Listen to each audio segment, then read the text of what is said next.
perdemos um de 1-0, nos pênaltis tiramos eles. E assim, para nós foi um sabor diferente, porque eles tinham armado para nos tirar já na primeira fase. Mas eu vejo que o treinador não tem vida. O treinador não tem vida difícil, porque... É pior do que um atleta ainda? Muito pior. Um atleta normal na equipe chegou a ser a 11 propostas, né? Assim, boas, né? Caramba. Ao longo daqueles anos. E eu não tinha saído. E no final ali, chegou alguns momentos que eu queria sair. Pelo desgaste da relação, enfim. Que não tinha como eu ir pro vestiário. Então ficamos todos ali juntos, né? E ali alguns policiais tentou entrar e foram agredidos, mas foi bem complexo, foi bem perigoso e temeroso também, porque realmente ali poderia ter acontecido uma tragédia.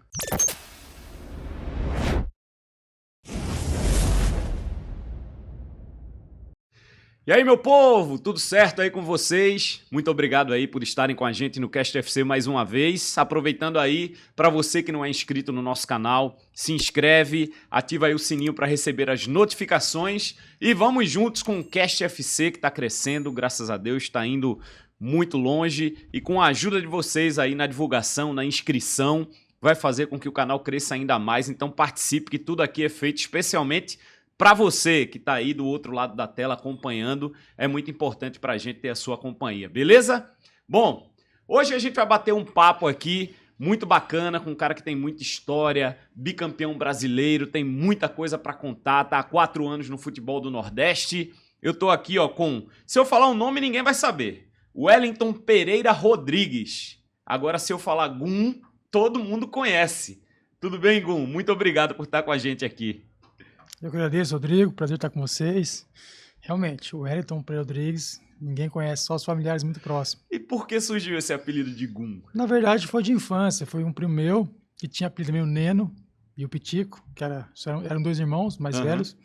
Tinha em volta de 5 a 10 anos de idade, quando surgiu o apelido. E uma brincadeira entre eles, um colocou Gum, outro Gatum, mas acabou pegando o Gum e... uma brincadeira de infância, mas nem ele lembra como foi que aconteceu, foi apenas uma brincadeira mesmo e acabou surgindo esse apelido que a gente carrega aí no mundo esportivo. Oh, que legal. E você ficou conhecido no mundo do futebol por ele, né? Isso é bacana. E você construiu toda a sua história, pô. A gente tá aqui para saber dela. E vamos começar por esse lado mais recente, né? Você tá aqui há 4 anos já em Alagoas, né? A gente tá aqui em Maceió. Construindo uma história, depois de 9 anos e meio num clube, você vem para outro e já está há 4 temporadas aqui. Sim, está sendo, para mim e para minha família, muito prazeroso estar aqui jogando no CRB, em Alagoas, no Nordeste. Foi a primeira vez que a gente veio jogar no Nordeste e chegamos e ficamos, né? Criamos raiz aqui em Alagoas e sim, é importante você vestir a camisa de um clube, você conhecer as pessoas, fazer amizade e honrar a confiança, né, que foi colocada em mim pela diretoria da época e a diretoria atual, por diretores, e o carinho dos torcedores que me recebeu super bem aqui em Maceió. Então a gente temos plantado coisas boas e estamos felizes de estar retribuindo esse amor e carinho do povo nordestino. Vocês têm um belo começo de temporada, com muitas competições para disputar, né? Estadual, Copa do Nordeste, Copa do Brasil, já vem Série B também. É um clube que está se transformando, digamos assim, né? Que está se firmando num cenário. Faz muitos anos que o CRB não disputa, né? uma Série A, mas está sempre ali, se mantendo na Série B e chegando perto do acesso, como aconteceu nos últimos anos, né? Sim, a torcida tem esse desejo de chegar na Série A, tem esse desejo de ter grandes conquistas, né? E nós temos, nos últimos 4 temporadas que eu estou no CRB, temos visto esse crescimento do clube, esse crescimento de pensamento do torcedor, diretoria, na estrutura do clube, na contratação de jogadores, nos planejamentos, e o CRB vem crescendo, tanto na estrutura, CT, na parte física, como também em campo, conquistando bons resultados, né? Resultados expressivos numa Copa do Brasil, eliminar o Palmeiras, enfim. Marcado isso, né? Isso, então, cada ano que passa, você vê que tem tido resultados, né? Claro que o torcedor quer ser campeão e fica chateado isso quando não acontece, mas você vê uma manutenção de pensamento, uma manutenção de crescimento e vindo resultados também já, porque cada ano que foi passando, a gente foi conseguindo resultados expressivos na Copa do Brasil, fomos conquistando os campeonatos estaduais e chegamos ano passado numa semifinal de Copa do Nordeste contra o próprio Sport. E isso demonstra o trabalho que está sendo desenvolvido. Claro que está faltando um título para poder demonstrar todo esse trabalho, esse crescimento da marca CRB. Qual a principal diferença quando você chegou aqui? Foi teu primeiro clube no Nordeste, né? O que é que você notou de diferente? Tuas expectativas quais eram? E hoje você tem uma visão diferente daqui? Como é que foi essa transição do Sul para o Nordeste? Assim, a gente, no futebol, nós jogadores já conversamos entre si da diferença que é jogar no Nordeste, jogar no Centro-Oeste ali, jogar no Sul, temperatura, logística, estrutura. E sempre foi falado que o Nordeste estava um pouquinho atrás, questão de estrutura, de pensamento, demorava um pouco mais para chegar às novidades aqui no Nordeste. Só que o tempo se passou, a tecnologia está aí, a televisão está aí, os trabalhos estão aí e está sendo unificado, não só no Brasil, mas em todo mundo está se conhecendo. E hoje acredito que o Nordeste tirou esse atraso, porque você vê todos os times do Nordeste hoje que está bem estruturado, que realmente está colocando a estrutura, está fazendo um bom trabalho, já está tendo uma visibilidade diferente no cenário nacional. E o CRB aqui, ele, nesses últimos 4 anos, ele também tirou essa diferença de questão de pensamento, de estrutura.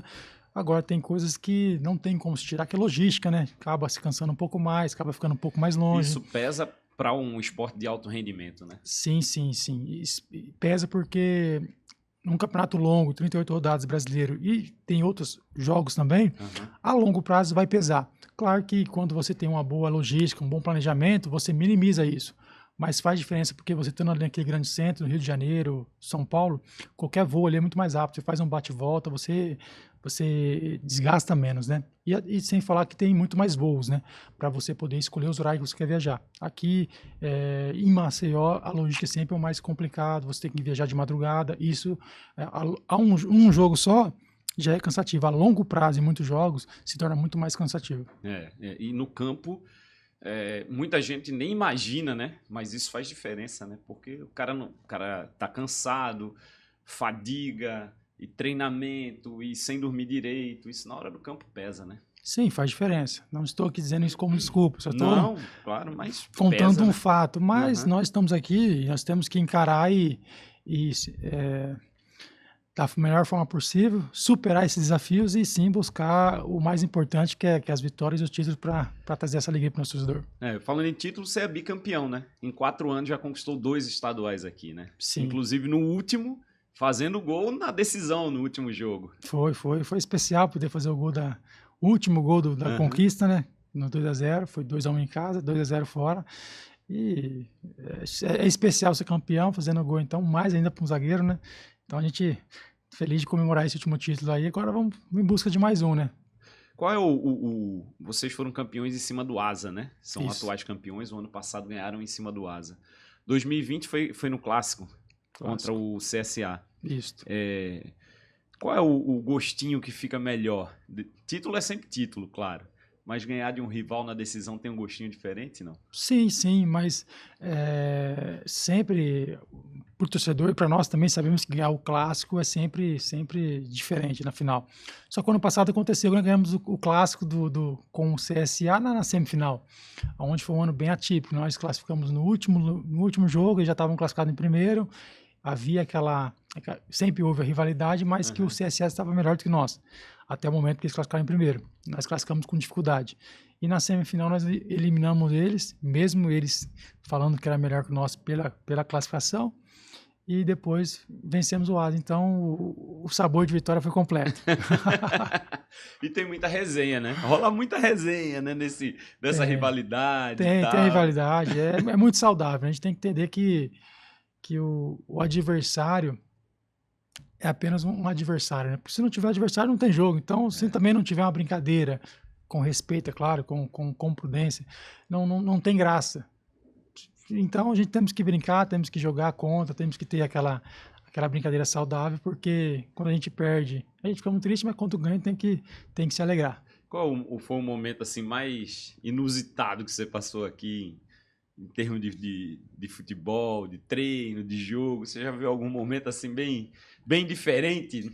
Não, o ano passado foi bem diferente, porque como nós não começamos bem a temporada, teve Covid, teve a parte nossa física foi atrapalhada pelo momento onde o pessoal pegou Covid, né? Então nós começamos com o campeonato todo quebrado. E nós chegamos no último jogo, se nós fora de casa, nós não vencêssemos, nós não classificaríamos. E saiu um vídeo na época do treinador do CSA, que eles jogaram contra o nosso, aquele adversário que seria o nosso último jogo na última rodada, jogaram em casa, o CSA, e empataram o jogo. E aí saiu um vídeo que, por causa daquele 1 ponto no empate, aí na última rodada eles jogaram em casa, podendo empatar. Aí saiu um vídeo do treinador deles falando assim, ó, agora faz a parte de vocês. Sério? Sério? Porque se eles ganhassem, se eles empatassem, a gente estaria fora da semifinal. Acabou que a gente conseguiu vencer esse jogo, fizemos um gol lá para os 40 do segundo, 39, 40 do segundo tempo, ganhamos de 1-0 fora de casa. E logo no próximo confronto, como é o primeiro contra o quarto, foi o clássico. E aí foram 2 jogos, nós ganhamos um de 1-0, perdemos um de 1-0, nos pênaltis tiramos eles. E assim, para nós foi um sabor diferente, porque eles tinham armado para nos tirar já na primeira fase. E aí, na hora do jogo ali, né, depois da vitória, né? Aí, meu amigo, segure também, foi, né? Provocou foi. antes, tem que segurar. Isso, aí virou um pouquinho de sarro, porque todo mundo sabia, o pessoal ficou provocando, justamente porque o treinador deles falava que eles tinham o melhor futebol, que o time deles era melhor, enfim. E acabaram depois, não só perdendo o estadual, depois foram rebaixados, enfim, na Série B. Então, para a torcida, isso aí foi bem comemorado por torcedor, por da rivalidade, e nós acabamos superando aquele momento difícil, vencemos o estadual e conseguimos fazer uma boa campanha na Série B. Você está com 37. Isso, fiz agora, 4 de janeiro. Parabéns, então, né? Um mesinho atrás, praticamente. Isso, obrigado. Você já pensa no pós-futebol? Você pensa em jogar até que idade? Como é que tá esse planejamento na tua cabeça? Olha, eu já é fases, né? Quem é prudente, quem tem uma certa sabedoria, planeja o futuro com moderação, sem se preocupar demasiadamente, sem ter um excesso de ansiedade, porque senão atrapalha. Então, já quando eu era mais novo, já teve esses momentos de excesso de ansiedade, de preocupação. A gente vai crescendo, vai tendo vai passando os anos, vai tendo um pouco mais de maturidade. Já pensei em algumas situações. E hoje eu deixei aberto, eu não cravei nada. Tem alguns planejamentos dentro do futebol e fora do futebol, mas estou muito em paz, muito tranquilo sobre isso. Estou me preparando. Penso em fazer também os cursos da CBF logo mais, para poder ter essa porta aberta no futebol, porque se eu quiser continuar no futebol, eu vou poder ser algo dentro do futebol, algum dirigente, algum diretor nessa área. Treinador, não? Treinador, eu sei que eu teria muitas condições de fazer, pela experiência, pela liderança. Pela liderança, justamente, por você saber trabalhar com os atletas, saber o lidar e ter jogado futebol. Né? A gente sai na frente porque a gente sabe o que o atleta pensa, todos os tipos de pensamento, as 30 cabeças, 35 a gente sabe o que todo mundo está pensando, pegamos de todo perfil diferente de atleta, então isso aí na frente, pela leitura de jogo, enfim. Mas eu vejo que o treinador não tem vida. O treinador não tem vida difícil. Porque é pior do que um atleta ainda? Muito pior. Um atleta normal na equipe já tem sua importância e tem que ter seu profissionalismo. Um capitão, ele já começa a olhar diferente, porque ele tem que se preocupar com o seu rendimento e tem que se preocupar com o rendimento dos companheiros. Um cara caiu de produção, aconteceu alguma coisa, o cara tem que chegar aí, o que está acontecendo? O que eu posso te ajudar, cara? Você caiu de produção, tá com um filho pequeno, não tá dormindo à noite, aconteceu alguma coisa na família, tá tendo algum problema com seu irmão, com a sua mãe. Esse é o papel do capitão. Justamente, não é só no campo, é fora de campo também. Porque tem coisa que o presidente não vê, tem coisa que o diretor não vê, tem coisa que até o próprio treinador não consegue ver, porque tem 35 caras ali, sem falar o adversário que tem que se preocupar, sem falar a parte tática, tanta coisa para resolver. E muitas vezes o capitão, aqueles jogadores que são mais líderes, que têm esse perfil, consegue já resolver essa situação, que seria um problema que vai afetar o atleta. Então o capitão tem que se preocupar com tudo isso. E eu, como capitão, como mais experiente, eu vejo isso. Então, muitas vezes você está às vezes em casa ou está numa folga, você poderia estar curtindo seus filhos, está curtindo tua esposa, está resolvendo alguma coisa, está estudando, você tem que estar ligando para um cara, você tem que estar preocupado com a situação, às vezes tem que conversar com o treinador, com algum diretor, por conta de que perdeu um jogo, ou vendo uma sequência ruim de resultado, os caras, tem que estar acontecendo, tem alguma coisa errada no grupo, está acontecendo algo que nós não estamos sabendo, então tudo isso já te causa um estresse, te causa um desconforto, te tira de um momento com a família. E isso é apenas um atleta, um capitão. Imagina o treinador que tem que olhar para 35 jogadores, vamos jogar amanhã. Ou durante a semana ele tem que se preocupar com o time, com cada atleta, com quem ele vai colocar, com quem ele vai tirar, se ele está sendo justo em fazer uma troca. Se ele está sendo transparente, né? Isso. Com os caras. E com o time.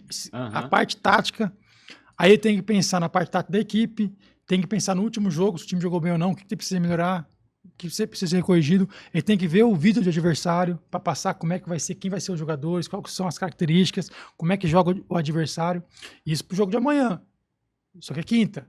Aí no domingo tem outro jogo. Aí ele acabou, vai dormir tarde na quinta-feira, acorda na sexta cansado por toda aquela carga emocional de resultado, de jogo, de pressão.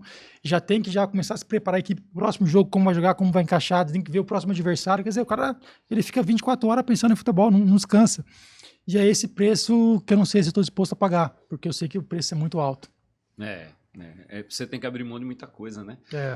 E um atleta como você, que, porra, é atleta e é capitão, né? Porque jogador de futebol tem uma coisa que é... Pô, você tá num canto, quando é um atleta do teu perfil, que tem um perfil para passar muito tempo nos clubes, você ainda consegue ter uma estabilidade. Mas, pô, imagine, todo ano numa cidade diferente. A família viajando, menino de escola, tira daqui, bota ali e tal. É uma loucura, pô. É uma loucura. E tem a cobrança pessoal também, né? Sim. Isso é perfil de pessoas. Eu fiquei 9 anos e meio no Fluminense, estou 4 anos, indo para a 4ª temporada, né? Aqui no CRB, por questão disso, do perfil, de fazer com excelência. Eu sei que se eu for virar um treinador, ou virar um dirigente, eu vou me entregar por completo. Então, eu vou ter que estar muito tempo no clube, eu vou ter que ir a fundo. E eu já passei muitos anos, né, fazendo isso na minha carreira e continuo fazendo. E chega um momento que começa a pesar na balança. Isso é importante? É uma realização do sonho? É uma continuação? Sim. Mas até onde vai valer a pena? Porque tem coisas que... Sou um cara realizado no meu trabalho, sou realizado no futebol, sou um cara muito grato a Deus por tudo que eu conquistei, o que eu passei, as histórias que foram muitas boas, até as histórias difíceis, é aprendizado.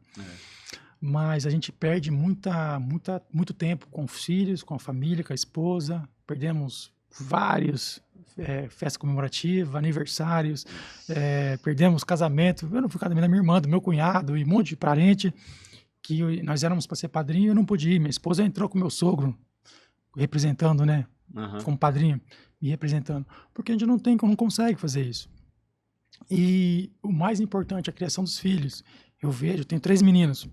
Benjamin de 10, Levi de 6 e Noah de 4. E eu vejo essa vontade que eles têm, né, de querer que o pai esteja perto, querer que o pai não vai numa reunião na escola. O meu pai veio na reunião. Esse é o meu pai. Quer apresentar o pai para os amigos. Então, essas coisas nós perdemos muito. Então, isso... Quando eu penso muito, passa pela minha cabeça, quando eu tiver com 60 anos, ganhar mais título no futebol, e eu quero muito, quero ser campeão estadual, estamos lutando aí, ser campeão da Copa do Nordeste, não estou dizendo que não quero, pelo contrário, vou pagar o preço, juntamente com meus companheiros, vamos pagar um preço para poder ter a capacidade de chegar lá e conquistar. Só que isso é importante hoje, nós temos que ver intensamente hoje. Só que quando eu chegar nessa idade, eu vou olhar para trás, 10 títulos, 30 títulos, 100 títulos, vai ser a mesma coisa. Vai ser linda a história. Vai ser bonito demais você falar, eu ganhei 10. Não, eu ganhei 100. O cara que mais ganhei títulos. Mas e aí? Mas o legado, que é o que eu mais prezo. O legado para os meus filhos. A parte financeira, nossa, sensacional. Já estou proporcionando para eles aquilo que eu nunca imaginei ter um dia. Não pude ter uma bola de futebol, não pude ter uma bicicleta, minha mãe não tinha condição de me dar. Mas a história de um futebol vai trazer muita alegria para eles. Meu pai jogou, foi campeão, conquistou, fez isso, passou em tais clubes, isso é importante. Mas o dinheiro que eles ouvem, o pai e a mãe, para ter sabedoria, para multiplicar, para não passar dificuldade. Sim. A história vai trazer alegria para o coração, mas o que vai fazer eles serem diferentes vai ser o legado do pai e da mãe, de caráter, de homem de Deus, de honestidade, de nunca ter precisado fazer o mal para ninguém, nunca ter passado ninguém para trás, nunca ter traído um amigo, nunca ter traído a mãe dele, nunca ter feito mal para alguém para poder conquistar as coisas. Pelo contrário, sempre amando o próximo, sempre fazendo as coisas boas e naturalmente pelo trabalho, pelo suor, e Deus abençoando, abrindo as portas, fazendo aquilo que eu não pudesse fazer, conquistamos tudo isso. Então, esse legado é o que vai fazer eles lá no futuro, mesmo tendo uma condição financeira boa, mesmo tendo uma história e a satisfação de saber que o pai deles conquistou e fez uma história dentro do futebol, mas é o legado que vai fazer permanecer, eles têm um coração bom, ajudar as pessoas e não se perder ao meio onde muitas pessoas hoje que têm fama, têm dinheiro, se perdem no meio do caminho, porque descobrem que o dinheiro não traz alegria. Então, basicamente, só uma das coisas que eu penso muito, porque dentro do futebol, de às vezes não continuar para estar próximo dos meus filhos, para encaminhá-los a ter esses pensamentos, porque hoje, infelizmente, as pessoas estão se perdendo, né? Cada uma briga, cada uma besteira, uma fechada no trânsito, tem pessoa matando outra no trânsito, isso aí é uma loucura. Né? É uma loucura, é uma loucura. E é bacana esse teu sentimento, essa tua cabeça em relação a o que é que eu vou seguir, se eu vou fazer o futebol, se eu vou fazer outra coisa, porque as pessoas não imaginam o que é uma profissão dentro de um esporte de alto rendimento. A gente está falando de futebol, mas é assim, qualquer esporte de alto rendimento, você abre mão de tudo. E você está falando de uma das principais coisas da vida do ser humano, que é a família. Sem a família, o cara não tem base, não tem nada, né? E que bacana isso, esse exemplo que você está dando aqui, essa tua visão em relação a futuro, em relação a tudo isso. Bacana. Eu posso conquistar tudo isso, mas lá na frente, se meus filhos não se perderem, muitos pais conquistam tudo e fica longe dos filhos e dá todo o que o dinheiro pode comprar, mas depois o filho vai para as drogas, ou o filho não tem aquele relacionamento de amor verdadeiro com o pai por a distância. Então eu não quero que tenha isso lá no futuro, porque dinheiro nenhum vai pagar, história no futebol nenhuma vai pagar, você não tem um relacionamento bom com seus filhos. Então eu penso muito nisso. Por isso que ainda tá em aberto. Vamos ver como é que as coisas acontecem. E você começou a jogar em 2000 No profissional? Lá para 2005, aproximadamente. Eu não lembro. No Marília, né? Próximo disso aí. Olha, é interessante que a gente tá falando aqui, vamos colocar, quase 20 anos, né? 18 anos aí, 18, 19 anos de carreira. Isso. E só em um clube você passou 9 anos e meio e aqui você já tá há 4 anos. Isso. Só aí são quase 13 anos, quase 14, né? Contando lá no Fluminense. Isso assim, o que é que te traz, você acha, de benefício para um jogador passar tanto tempo assim em um clube? Claro que tem a associação da imagem do clube, a sua imagem, tem o amor do torcedor a você se torna um ídolo. Sim. Mas o que é que te traz assim? Por que você acha que é tão bom assim? Por que você sempre consegue trilhar um caminho tão longo? Os princípios, né? A partir do momento que você chega num lugar e você é bem recebido, isso no meu coração, na minha personalidade, no meu caráter, isso me traz muito mais responsabilidade de retribuir toda a confiança, do carinho, todo o cuidado, não só comigo, com a minha família, como foi no Rio de Janeiro, como tem sido aqui, em Maceió, Alagoas. Você tem residência fixa no Rio ou aqui? Eu tinha no Rio de Janeiro, mas eu vendi meu apartamento, e aqui não, aqui eu sempre morei de aluguel. Mas são 2 lugares que a gente pegou amor, pegou carinho, fizemos muita amizade no Rio de Janeiro, estamos fazendo muitas amizades também, então a gente cria raiz, né? E quanto mais recebemos, fazemos amizade, recebemos carinho do torcedor, isso é algo bom, mas o meu pensamento só vai me deixando com uma responsabilidade ainda maior de retribuir todo esse carinho do torcedor em campo, jogando, sendo cada vez mais profissional, não só profissional, mas além do profissionalismo, respeitando realmente o sentimento do torcedor, respeitando a camisa do clube, honrando o clube, onde está depositando toda essa confiança no meu trabalho, onde está a cidade, as pessoas, a escola, onde nós vamos, sendo bem recebido pelas pessoas, né, de Maceió. Então isso nos traz alegria, nos traz prazer, mas também gera uma responsabilidade muito maior de retribuir com caráter, princípios e principalmente em campo, estando bem preparado para trazer alegria para o torcedor. E assim, né? Nesse trajeto, acredito que você tenha recebido propostas, tenha recebido sondagens, que é natural, né? De todo jogador que é titular, que se destaca, que tem um perfil como o teu. E aí você escolhe sempre, pelo que eu percebo, permanecer. Não é uma coisa assim que recebeu uma proposta melhor, tal, mas eu tô estabilizado aqui, eu tenho... É do teu perfil isso, né? Sim, sim. Na época do Fluminense, fiquei 9 anos e meio. Teve um determinado momento lá, de alguns anos depois, meu empresário, na época era Jorge Moraes lá, ele chegou a fazer... Ele tinha anotado todas as propostas que eu tive. Chegou a ser 11 propostas, né? Assim, propostas boas, né? Caramba. Ao longo daqueles anos. E eu não tinha saído. E no final ali, chegou alguns momentos que eu queria sair. Pelo desgaste da relação, enfim. Até o próprio diretoria falou: acho bom você sair agora, porque estava aquele momento, aquele momento difícil que passa o clube, onde tudo que acontecia era culpa do Gum. Tacaram a pedra na casa, tacaram a pedra no cachorro, nem estava perto, mas a culpa era minha. Quando o clube passa por um momento difícil, a partir do momento que você cria identidade com o clube, quando acontecem coisas boas, você é exaltado e há o reconhecimento, mas também quando passa um momento difícil, você é o primeiro a ser crucificado, a ser lembrado, né? Naquele momento difícil. E na minha pessoa estava acontecendo isso. Mas acabou que eu continuei, fiquei, e depois voltamos, né, a superar aquele momento difícil, voltei a jogar e fiquei esses 9 anos e meio. Mas tive muitas propostas, inclusive, quando teve essas propostas, muitas vezes propostas boas de fora, eu não quis sair do Fluminense, eu queria continuar no Fluminense, não queria ir para fora do país ou ir para outros lugares. E quando teve essa possibilidade, estava desgastado, e até eu tive aquele momento, acredito que deve ser a hora de eu sair mesmo, porque do cenário que está, seria bom sair.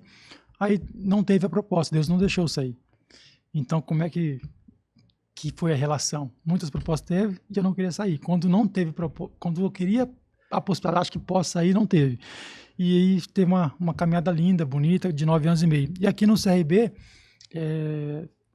antes de eu renovar o último ano agora, existiu proposta de 3 clubes, e eu, como o CRB tinha demorado um pouquinho para poder fazer o acerto, fazer a proposta de renovação, eu acabei ficando balançado, porque o pessoal liga, conversa, queremos você aqui, né, o presidente, diretor, treinador, e aí eu peguei e fiquei um pouco balançado pelo projeto, pelo desafio, né.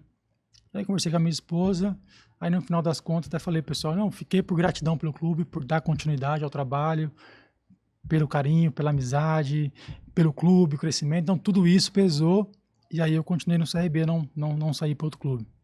Que legal, né? E é isso que você falou, né? Você vai criando raízes tal, e vai seguindo, né? Boa. Bom, a gente vai falar da história do Gum agora no Fluminense, que é uma história belíssima, como você falou, com dificuldades, mas também com muitas alegrias, né? Só que antes eu quero falar aqui, para você que está aí nos acompanhando, da nossa patrocinadora aqui, a Bet Nacional, que é a Bet dos Brasileiros. Estou aqui com a plataforma da Bet Nacional aberta. A Bet dos Brasileiros tem várias modalidades esportivas, ó. Estou passando aqui embaixo, esportes, tênis, vôlei, tem handebol, tem basquete, tem futebol americano, Fórmula 1, tem tudo aqui. Claro, o carro-chefe, que é o nosso futebol, está aqui na plataforma da Bet Nacional, da Bet dos Brasileiros. Bom, tem várias modalidades, é uma plataforma super intuitiva. Você está vendo aí o Vinícius Júnior, que é o embaixador da Bet Nacional. Vinícius Júnior, Wagner Love, a Bet do Vini é a Bet dos Brasileiros, a Bet do Cast FC também é a Bet dos Brasileiros. Então, você entra, acessa, vai lá, escolhe o jogo. Eu abri um jogo aqui, né, nesse momento que a gente está gravando, né, Santa Cruz e Fluminense, já que, né, no dia da gravação, para mostrar a vocês esse campinho aqui interativo, com várias possibilidades de estatísticas, de tudo, antes e durante o jogo também, para que você possa profetizar de uma maneira melhor. Mostra a classificação, mostra dados dos jogos antes e durante a partida mostra como é que está o jogo, vai atualizando as estatísticas para que você possa profetizar na plataforma da Bet Nacional. betnacional.com, endereço da tua sorte, e a Bet dos Brasileiros, vai lá e profetiza então.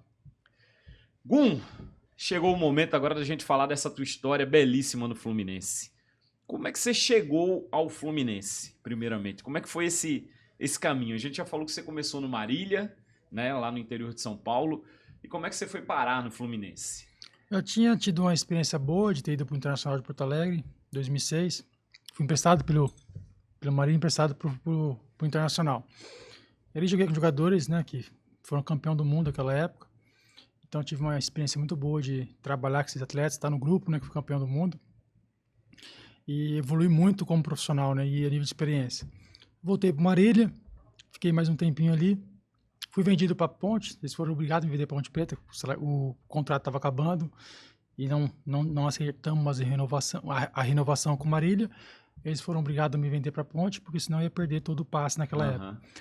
Fui vendido para a Ponte, fiquei 1 ano, 2 meses na Ponte Preta, fiz um trabalho, comecei a me destacar ali, teve alguns times interessados, mas o Fluminense realmente tinha feito a melhor proposta. Inclusive, um mês antes teve o Flamengo fazendo uma proposta, porque eu estava trabalhando com o Jorge Moraes, o empresário do Rio, né?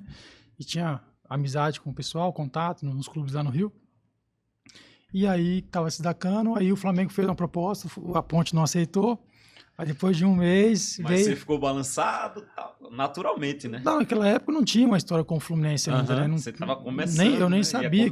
Eu nem sabia que o Fluminense ia fazer uma proposta um mês depois. E, naturalmente, uma proposta do Flamengo era uma oportunidade para um grande clube. Sim, sim. E... eu pensei que tinha sido ao mesmo tempo, mas foi uma depois a outra. Não, foi antes. O Flamengo fez a proposta antes, mas logo mais não teve nem como querer a Ponte prontamente não quis, aceitou a proposta, falou que era um valor baixo. Aí depois de um mês, aí o Jorge, com a amizade que tinha com o Fluminense, com o Dr. Celso, na época da Unimed, aí foi, demonstrou meu material, falou da qualidade que era o atleta, o Fluminense precisava de zagueiro naquela época, e aí vem a proposta do Fluminense que veio através da Unimed, então, enfim, em conjunto, e foi o dobro do que foi a proposta do Flamengo naquela época. E aí sim, mesmo assim, da Ponte ainda travando a situação, aí eu entrei na situação, falei, vocês precisam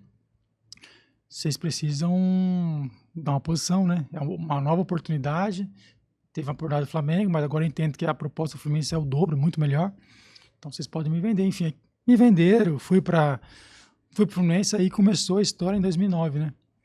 Que foi 9 anos e meio. Cheguei em 2009 e saí no final de 2018. E assim, é interessante porque o tempo vai passando, né? E você fica 9 anos e meio num clube só de profissional. Teve uma época que eu estava com o Gustavo Scarpa conversando assim, né, logo após o treino. Eu falei, Gustavo, quantos anos você tá? O Scarpa na época. Ele falou, tô com 23. Aí foi quando veio aquele flash, né? Eu falei, cara, eu cheguei com a tua idade aqui e é como se eu tivesse passado todo esse tempo e chegado... Como realmente eu era mais jovem, né? E aí passou aquele filme. Então hoje eu vejo, às vezes, alguns meninos assim, aqui no CRB, ou chegando, com 23 anos, eu falo, cara, eu fiquei dos 23 até os praticamente 33 anos. Quase 10 anos, né? Como eu cheguei em 2009, não no comecinho, mas no meio do ano. Então eu passei quase dos 23 até os 33. É uma história que... se fosse pensar antes, jamais imaginaria que teria passado tanto tempo no Fluminense. Pô, eu percebo que você fala isso com emoção, né? Você tem um carinho muito grande, né? Naturalmente, 9 anos e meio, né? Putz, sim, não. É quase uma vida, digamos assim, o início de uma vida, né? 9 anos e meio, cara. Não, e tanto que eu cheguei no clube com aqueles mesmos princípios de trabalhar, de honrar o clube, de fazer história, e você começa... A trabalhar, começa a conhecer as pessoas, você começa a fazer vínculo, criar raiz na cidade, e aí criar raiz no clube, e eu comecei a me tornar tricolor, comecei a me apaixonar pelo clube, comecei a vestir a camisa, não somente como trabalho, mas com algo mais, né? Entregar mais do que só o trabalho. E aí eu me tornei tricolor e continuo sendo até hoje, não escondo de ninguém isso. Hoje estou há 4 anos no CRB. Quando eu cheguei, eu também falei sobre isso, eu quero primeiramente chegar no clube, honrar a confiança, honrar o carinho dos torcedores e, com o tempo, começar a criar raiz, começar a criar história e também ter esse vínculo com o clube, que eu já tenho um pouco de vínculo com o CRB, de algo a mais, né? Não é o mesmo amor que eu tenho pelo Fluminense, que o Fluminense foram 9 anos e meio, e não é algo forçado, não, é algo verdadeiro. Mas com o CRB também estou tendo esse prazer, então eu quero continuar mais um tempo aqui no CRB para criar essa raiz também, e sim, ser os 2 clubes que eu tenho uma passagem mais longa e ter história, amigos, famílias, ter esse algo mais na minha carreira.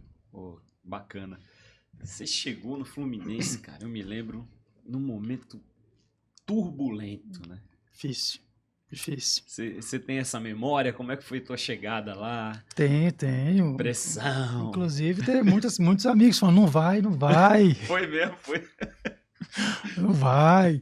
O pessoal na época falando, cara, você tá super bem aqui na Ponte Preta, tá se destacando. Já tinha vindo outros clubes atrás, teve esse interesse do Flamengo, teve Fluminense, os caras falando, fica aqui, até o final do ano a gente vai brigar para subir, a gente vai fazer um bom campeonato e vai aparecer outros clubes, ou muitos clubes atrás de você, porque você tá muito bem. Lá tá muito difícil. Lá tá muito difícil, vai se queimar, lá tá uma frigideira quente, tá todo mundo se queimando lá.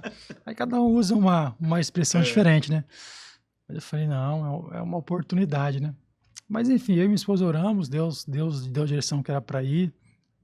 E aí, realmente não foi fácil. Quando eu cheguei lá, eu vi que a situação era muito, muito mais difícil daquilo que eu imaginava. Quem tá fora vê de uma forma, né? Quem tá dentro do problema, que vai saber o que tá passando. E muitos jogadores sem fé, desanimados, chateados, sem confiança. Uma derrota atrás da outra. E quando eu cheguei lá, eu falei, realmente, o cenário é muito, muito difícil. Você chegou, ele já estava na lanterna? Não lembro se estava na lanterna, mas estava bem numa situação muito crítica, bem crítica, bem crítica. Tanto que depois, quando começou a recuperação, a gente começou a ganhar, empatar, e passou uns 5, 6 jogos ganhando, empatando, fazendo ponto todos os jogos. Eu falei, meu Deus do céu, que situação, a gente ganhou tudo isso, fez pontuação e não saiu da última colocação. Não saiu da última colocação, eu falei, meu Deus do céu, que situação. É difícil mesmo. Difícil. Mas assim, quando você chegou, você já falou, falta de confiança, tudo. Mas tinha um vestiário difícil o Fluminense nessa época? Tinha um problema financeiro? O que é que você acha que estava causando tudo isso? Porque algum problema existia, né, para causar tudo isso. Eu sinceramente eu não tenho como dizer o que causou, porque eu não estava antes, né? Eu cheguei no meio da temporada, eu cheguei ali por volta de agosto. Que eu percebi que era um time sem confiança, um time onde tinha aquela mescla, estava mesclado jogadores mais experientes, jogadores mais novos, estavam meio, qual que é a palavra? Tava meio que já cada um tentando se defender, não estava realmente aquela família fechada, não estava acreditando no que ia acontecer. Termina rachando o grupo. Eu não vou dizer uma palavra rachada, porque é uma palavra que eu não estava para saber. Sim. Mas dizer que existia muitos ali que estavam sem fé, já não estavam mais com esperança que ia conseguir reverter a situação. E tanto que teve uma situação bem assim, foi um divisor de águas do que aconteceu. O Cuca... Logo quando cheguei, fiquei uma semana com o Renato Gaúcho. Aí depois o Renato Gaúcho saiu e veio o Cuca. Interessante que o Cuca queria me levar para o Flamengo. Era o Cuca que estava no Flamengo. Era? Era o Cuca. E depois ele veio. Nunca imaginava que isso poderia acontecer. E ele veio para o Fluminense depois. Aí ele fez algumas alterações. Aí teve um jogo contra o Goiás fora de casa que ele colocou eu, o Dalton e o Digão por jogando. Estava jogando eu e o Luiz Alberto. E falou que se a defesa fosse boa daquela forma, ia manter, ia continuar tudo. E aí a gente empatamos 2-2. 2-2, jogo fora de casa, aí já vem a sequência de derrota. Eu falei, agora o que vai fazer? Ele manteve. E nisso, ele não só manteve, como ele também fez algumas alterações. Ele pegou um jogador mais experiente na época e afastou. Falou, esse daqui não conto mais. Ele fez uma espinha dorsal. Na época ele afastou o Fabinho, volante, Radamés, PC, que tinha vindo da França, jogar no PSG, Paulo César, chamado de PC, e afastou alguns caras assim, experientes que tinham uma importância.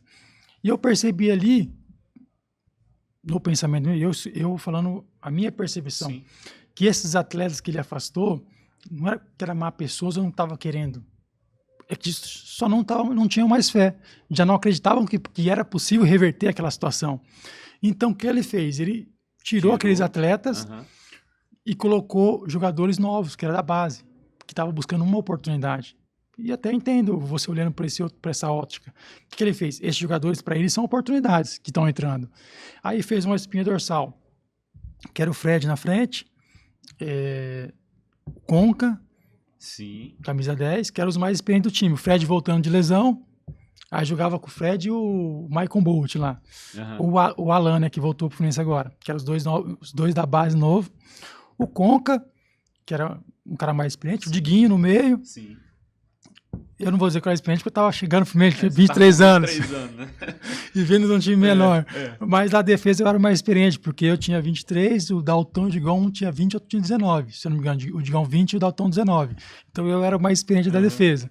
E aí fez esse e o Mariano voltando a jogar, que também é 23 anos, que é 8,5 igual eu. Lateral direita, lateral esquerdo era o Dieguinho, que era novo também da base. E aí fez a espinha dorsal. Aí jogava o Diguinho e o Diogo, que também o Diogo também acho que, se não me engano, é 8,6, também tinha 23 anos, tinha vindo do Figueirense. Conca ali na frente, no meio de 10, e o Fred com um dos meninos, que era o Maicon Bolt ou o Dalton, que quando o Maicon Bolt não jogava. E fez essa base. E aí começou. O Fred voltando, fazendo gol, o Conca começou a jogar melhor, o Mariano começou a voar também, as coisas começaram a acontecer, a defesa, três zagueiros novo e pegando, batendo e se doando ao máximo para tomar poucos gols, né? Menos gols do que vinha tomando, a defesa muito... Tava tomando muitos gols, estava na zona de rebaixamento. E a gente começou a vencer, invencibilidade. Final de semana jogava o brasileiro, meio de semana jogava a Sul-Americana. Inclusive nós chegamos na final com a LDU, fomos vice-campeões. E as classificações da Sul-Americana, classificou acho que nas oitavas contra o Flamengo. E foi ganhando confiança o time, foi pegando entrosamento, foi se fechando cada vez mais, foi dando liga, né? Naquele momento, aqueles jovens e jogadores mais experientes, e as coisas foram acontecendo e fizeram algo aí para muitos impossível, né? O impossível se tornou possível. 10 jogos de invencibilidade. Foi 10 jogos de invencibilidade, com sequência de vitória, e acabou naquele último jogo contra o Curitiba, que eu acho que era 11 jogos, nós chegamos a não sei quantas, e nós pudemos empatar o último jogo, a possibilidade do último jogo, porque foi um confronto direto. Que na penúltima rodada nós ganhamos, se não me engano, foi do Sport, fora de casa. E aí nós passamos no Curitiba, eles perderam, empataram. Aí naquela última rodada nós pudemos empatar com o Curitiba fora pelo confronto direto. E o que é que...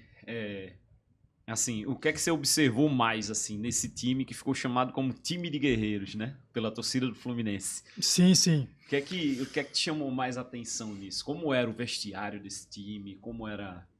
Olha, o dia a dia. É um time destemido, um time que muito jovens, que estava buscando sua oportunidade. Para muitos ali era um jogo meio difícil, mais um jogo difícil, não poder perder. E para eles era mais um jogo da oportunidade deles. E foi assim que eu fiz quando eu fui para o Fluminense também. Enquanto muitos viam aquele cenário caótico que pudesse queimar, eu vi uma oportunidade ao meu caos. Para mim era uma oportunidade, não era o caos, não era o clube que está sendo rebaixado. Para mim era a oportunidade de estar jogando no Fluminense e demonstrar o meu potencial, o meu valor. E eu via isso naqueles jovens. E juntamente com aqueles jogadores experientes que estavam produzindo novamente, que era o Diguinho, Conca, o Fred voltando de lesão, precisando dar aquela resposta porque ele estava parado, né, machucado. Mariano voltando a jogar muito também. E cada jogo que nós íamos destemido. Nós íamos para ganhar o jogo, porque o empate não servia. Nós tínhamos que ganhar para poder passar alguém na colocação ou tentar chegar o mais rápido possível, né? Com esperança de sair da zona de rebaixamento. Então, cada jogo para nós era um jogo que não ia com a faca nos dentes. Vamos para ganhar, em casa, fora, Campeonato Brasileiro, Sul-Americana, não tinha adversário. Nós entrávamos de uma forma destemida. Você falou do último jogo. E aí veio esse apelido, né, de time de guerreiros por conta disso. Pela forma que aquele time jogava, acreditando sempre. O último jogo foi um jogo que ficou marcado pelo Fluminense escapar do rebaixamento, mas também pelo Coritiba cair e por tudo que aconteceu no Couto Pereira, né? Aquelas cenas lamentáveis de depredação, de invasão a campo. Como é que foi esse momento? Então, até eu faço um alerta aqui, eu não sei como foi exatamente tudo que aconteceu, mas você um pouquinho de longe, pelos comentários, a gente tem uma visão. Vocês terminou o jogo já? Isso. Viram um clima meio diferente, pô? O que aconteceu? Pelo pouco dos bastidores que eu fiquei sabendo, e aí nós temos que tomar cuidado.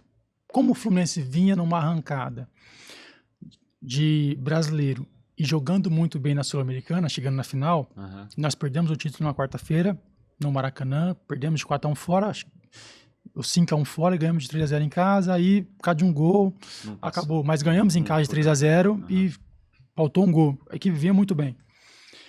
E aí até nós perdemos o título por causa de ser destemido, um time imaturo. Porque se nós tivéssemos jogado lá contra a LDU e tivesse feito mais cera, tivesse amarrado mais o jogo, tivesse tido menos esse ímpeto de querer ganhar o jogo na altitude, de repente nós tínhamos perdido de menos e teríamos revertido aqui. Mas como o time era destemido e ia para ganhar em qualquer lugar, jogou querendo ganhar e não tentando fazer o resultado, ou perdendo de pouco para depois reverter aqui, por isso nós acabamos perdendo. Eu tenho isso como análise do que aconteceu naquela final. Perdemos na quarta-feira, mas ganhamos 3-0 em casa, e fomos no domingo contra o Curitiba fora. Só que nessa semana, o Curitiba ficou a semana sem jogar. E como eles viam nosso time, que já vinha ganhando muitos jogos de invencibilidade, e se tornou time de guerreiros, isso assustava qualquer adversário. E assustou o Curitiba. E o que nós ficamos sabendo? Que eles criaram durante a semana que nós também somos guerreiros. Nosso time também vai para a guerra. E isso criou entre jogador e entre torcida. Tanto que teve um marketing lá em Curitiba, que depois o pessoal do Fluminense, marketing, mostrou para nós. Olha o que vocês vão encontrar em campo. Tanto lá fala que é Inferno Verde, se não me engano, a torcida do Curitiba, com as fumaças verde, quando tá lotado, o Couto Pereira, quanto também marketing dos jogadores, passando aquelas tinta branca e verde, que a cor do Curitiba, falando que eles também iam pra guerra, que o time deles também era guerreiro. Então todo esse cenário, todo esse clima de guerra que foi criado, todo esse jogo que era o mata ou morre, eu acredito que influenciou muito para aquele público ter invadido o estádio. Porque a partir do momento que você faz, entendo que assustou o Curitiba, aquela performance do Fluminense, sim. Mas o marketing que eles fizeram para mim foi muito agressivo, pelo pouco que eu fiquei sabendo, que foi nos passados. Então, quando acontece aquele jogo e eles perdem, aquela palavra, nós vamos para a guerra, aqui é o Inferno Verde, nosso time também é guerreiro, e aí tudo mais, e assustado por todo aquele cenário, eu acredito que esse marketing deles contribuiu para poder ter tido aquele cenário de caos que foi muito perigoso, invadiram, agrediram policiais, agrediram nossos seguranças, inclusive até machucou o braço do Márcio, e inclusive até ele ganhou uma indenização também na justiça, e por pouco não acontece uma tragédia, porque nós não tínhamos para onde sair, não tínhamos como escapar, porque foi justamente o vestiário onde a torcida organizada invadiu, nós ficamos acuados no canto, próximo do nosso torcedor, inclusive tem até muitos torcedores nossos pularam para dentro do campo para fazer tipo um cordão e proteger os atletas. Foi um negócio assim mesmo, realmente, só quem teve ali dentro do campo para saber tamanha medo, adrenalina, emoção, tamanha situação que estava dentro do campo, tão perigoso que foi. Vocês não conseguiram nem descer então, né, pro vestiário? Não, só depois que foi controlada a situação e a torcida começou a voltar para a arquibancada, aí nós conseguimos ir pro vestiário, no contrário não tinha como sair. E vocês ficaram lá acuados, eles foram para cima de vocês também? Sim, ficou bem assim, ficamos bem porque tem as duas atrás dos gols, sim, né? Sim. Do lado de cá, onde é o nosso vestiário, do lado direito ali é onde está a torcida deles organizada, foi onde eles pularam e foram invadindo o gramado, o campo. Em direção ao outro lado. Do outro lado tinha o nosso torcedor. E ali nós ficamos próximo do nosso torcedor, acuado ali, não tinha para onde correr. E ali fica aquele pânico, aquele momento não tem muito o que fazer, né? Porque não tinha como ir pro vestiário. Então ficamos todos ali juntos, né? E ali alguns policiais tentam entrar e foram agredidos, mas foi bem complexo, foi bem perigoso e temeroso também, porque realmente ali poderia ter acontecido uma tragédia. Poderia, né? Poderia ter acontecido algo muito pior do que aconteceu, né? Sim, porque no meio daquela loucura ninguém pensa, né? Ninguém pensa. É emoção pura ali. É emoção pura, e dentro do cenário que foi colocado de cenário de guerra, era muito perigoso que poderia acontecer. Mas, graças a Deus, nada mais sério. Graças a Deus. E o que aconteceu, pro time de Guerreiros virar tanto a chave pro ano seguinte, para 2010, e conquistar um título brasileiro? Então, aquela base que foi formada, ela se manteve, né? Aqueles jogadores jovens, aqueles atletas experientes ficaram. Logo em seguida trouxeram na verdade o Cuca continuou o trabalho, mas a equipe não começou tão bem o Campeonato Carioca, e aí fica a expectativa de começar bem, time de guerreiros, enfim, dar continuidade ao trabalho. Aí depois de um tempo saiu o Cuca, veio o Muricy Ramalho. Não sei se foi logo após o Carioca. Eu lembro que a estreia do Muricy Ramalho, se eu não me engano, foi no primeiro jogo do Brasileiro, contra o Ceará no Castelão. E ali ainda perdemos de 1-0 lá, com gol de pênalti no segundo tempo. Mas ali começou o trabalho com o Muricy Ramalho. E trouxeram o Deco também, no meio desse cenário. Aí foram fortalecendo a equipe e o Muricy com aquele currículo dele de ter sido campeão no São Paulo, tricampeão brasileiro, enfim, e ganhava o brasileiro. Tudo aquilo foi contribuindo juntamente a um time de guerreiros, ao trabalho, para poder fazer um campeonato muito forte no brasileiro. O Fluminense fazia 26 anos que não era campeão brasileiro. 26 anos. E as coisas foram acontecendo, foi pegando liga, o time foi encorpando. E nós, com muita dificuldade, mas com muito trabalho, ao meio desse cenário teve aquela situação do Muricy, que a seleção brasileira queria ele também, e todo mundo ficou temeroso, porque estava ali, né, no meio, um pouquinho mais faltava acho que 1/3 do campeonato para acabar, e se o Muricy sai, realmente o trabalho ia ser muito complicado, por tudo que ele já estava inserido no clube. Ele chegou para vocês para falar sobre isso, não? Chegou... Porque eu me lembro que... Eu não me lembrava desse detalhe, mas realmente eu me lembro que foi uma repercussão muito grande. Pô, Muricy é o técnico da seleção, tal, vai deixar o Fluminense, todo mundo naquela expectativa. E ele ficou no Fluminense. Seguiu no Fluminense. Ele chegou a conversar com vocês assim para acalmar as coisas lá dentro, não? Eu era mais jovem, né? Eu não sei se ele chegou a conversar com o Fred ou com o pessoal outro ali, que o Fred era o capitão do time. Eu não sei se ele chegou a ouvir essa conversa de bastidores antes. Eu sei que conversou um pouquinho depois. Mas eu sei que ele conversou com o pessoal, diretoria do Fluminense na época. Tanto do Fluminense como do Dr. Celso Bhaskara da Unimed. Então, teve essa conversa e o pessoal não queria que ele saísse, claro, porque poderia nos custar o título brasileiro, né? E ele realmente foi muito firme. Ele falou, não, eu comprei o projeto, vou ficar até o final. E foi uma decisão que, para nós, né, tricolores, para nós Fluminense, naquele momento foi de suma importância para continuar o trabalho. Quem perdeu naquele momento foi a seleção, porque ele realmente era o treinador principal da época, do momento dele, de toda a carreira dele. Naquele momento ele era o melhor treinador para assumir a seleção, sim. Vocês foram campeões, né? A defesa menos vazada do campeonato. Sim. Você e o Leandro Eusébio. Isso. E aí tem toda essa mudança, toda essa virada de chave de um time que escapou do rebaixamento do jeito que escapou para um time que se tornou campeão brasileiro. Foi uma consagração, né? Foi uma consagração porque a gente escapamos do rebaixamento, que foi para muitos considerado um título, né? Sim, e o impossível... O impossível que aconteceu, que aconteceu, né? Sim. Já era um título de uma Série B que nós não descemos. Então foi um título na Série A. E ao meio de tudo isso, aquela dor de ter perdido a final da Sul-Americana também, por mais que a gente chegou à final, foi festa e teve um reconhecimento do torcedor, mas fica aquela dor de você perder uma final. Então depois, logo no outro ano, você fazer um campeonato como foi feito e ter o apelido de time de guerreiros, então foi uma consolidação e um prêmio, né, para aquela equipe que vinha já performando, uma equipe destemida, jogando para vencer.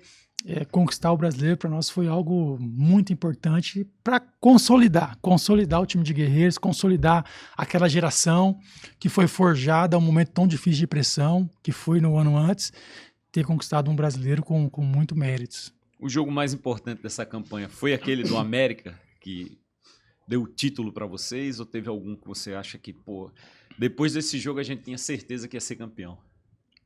Olha...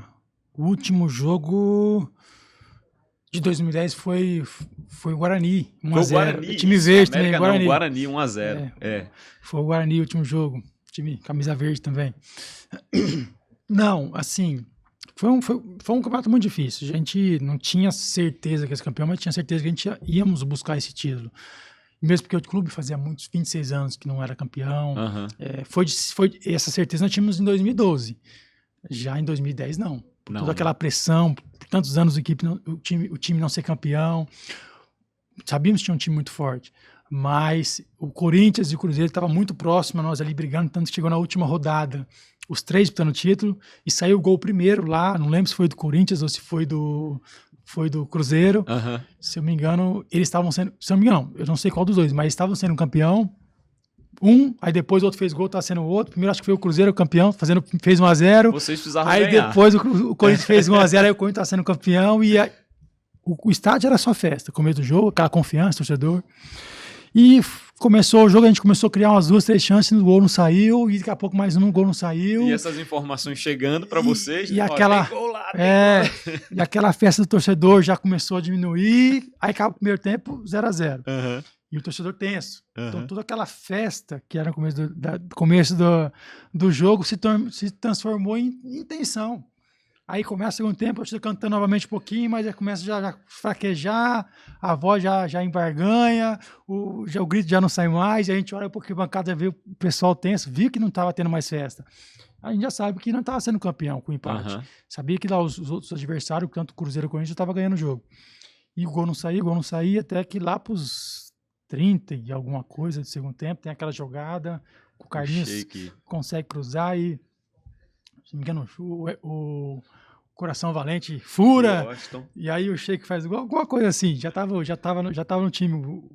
O Sheik fez o gol, tava o Washington, o Coração Valente, tava o Fred, tava todo mundo atacando, tava no abafa, tentando fazer aquele gol e o gol não saía, mas foi um gol muito, muito abençoado, muito comemorado e aonde aí sim teve a explosão no estádio, de alegria, de festa, teve tensão até o último minuto, porque se empata o Guarani, a gente perderia o título.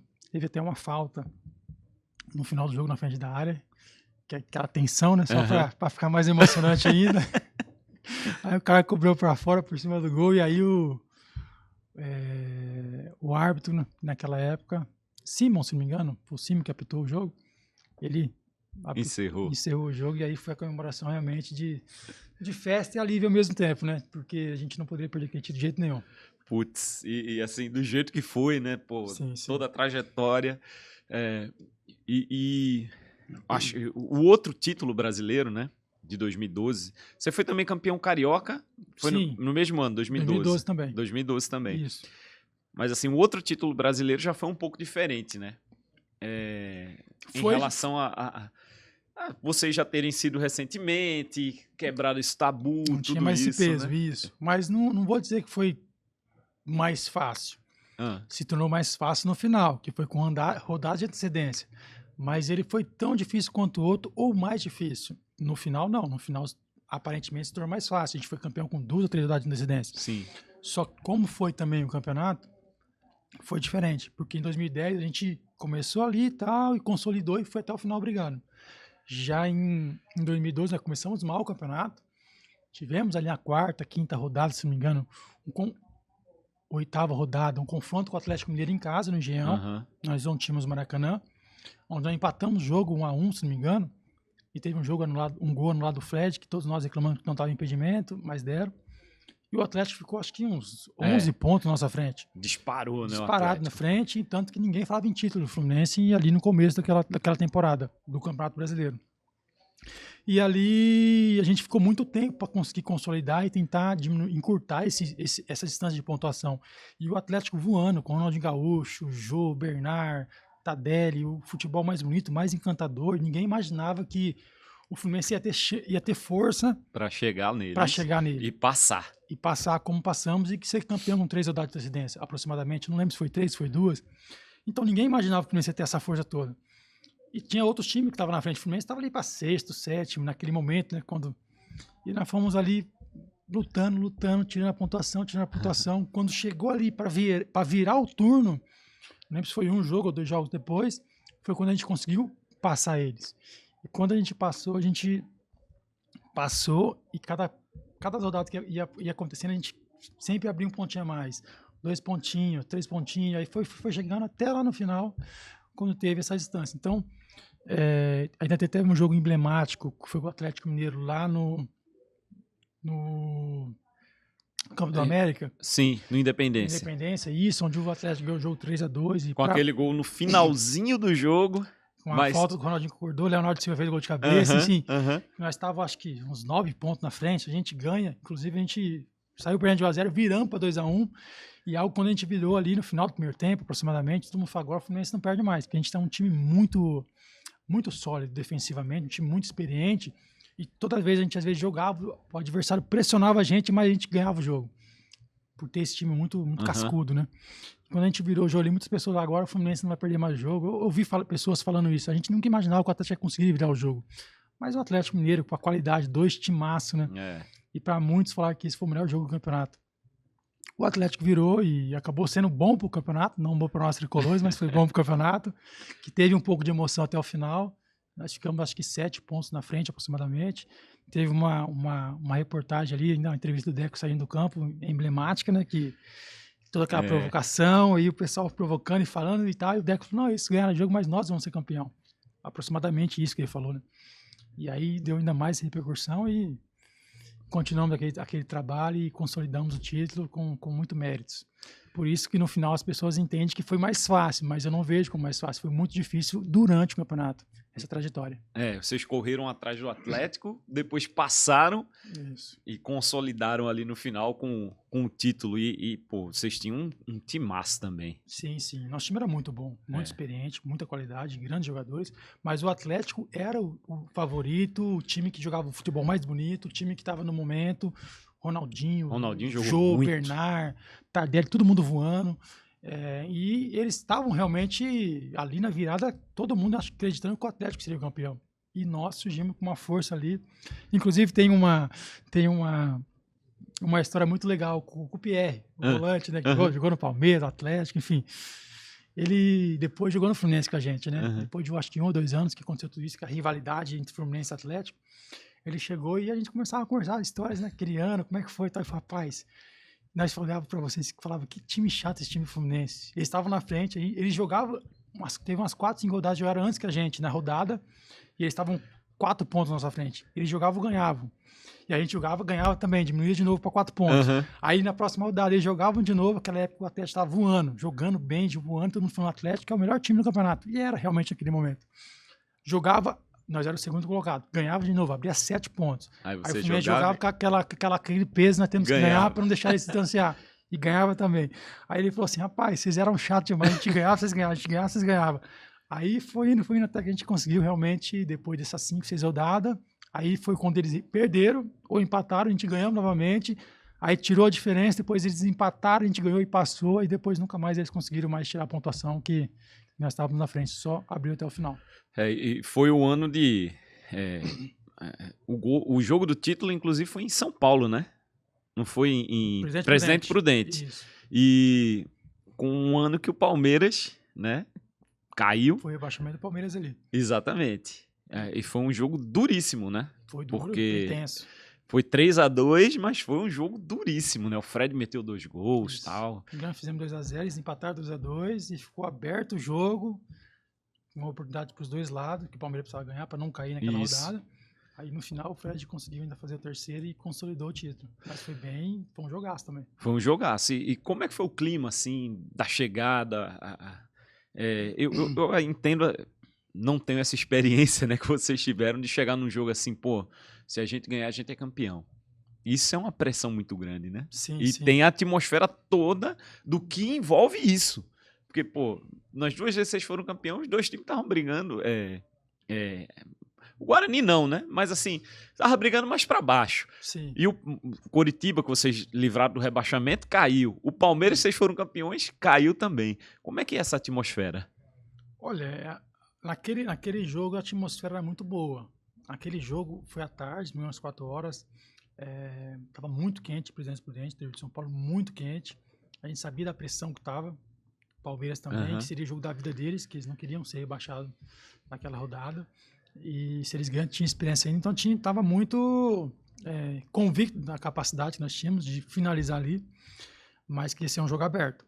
E tanto que o jogo começou, um jogo duro, aí conseguimos fazer os gols, conseguimos fazer 2-0. Depois o Palmeiras acabou ganhando vida dentro da partida, fez um gol, fez outro gol, e o jogo foi aberto, mas assim, é muito... É difícil explicar, mas assim, só quem vive, né? Quem tá naquele momento ali, sabia da tamanha importância de você estar representando milhões de torcedores, você tá jogando, não só representando os seus torcedores, mas mais outros milhões do adversário, que era o Palmeiras naquele momento, todo um cenário, torcedores do Atlético acompanhando o jogo também, todo um campeonato brasileiro, quer dizer, a visibilidade no Brasil e fora do país é muito grande, né? Então você fica feliz ao mesmo tempo sabendo da responsabilidade, sabendo da importância do jogo e uma preparação que é única para o jogo. Mas é quando rola a bola, quando começa o jogo, todo esse cenário fica para fora e você se concentra só no jogo da importância, né? Porque é um jogo muito, muito pegado, muito estudado e qualquer errinho pode custar caro, pode custar a vitória.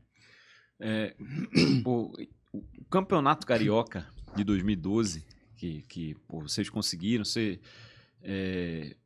teve, assim, foi um ano, digamos assim, um ano brilhante do Fluminense, dessa tua passagem esse ano. Claro que a campanha de 2009 é uma campanha muito histórica, né? Não é título, mas é histórica.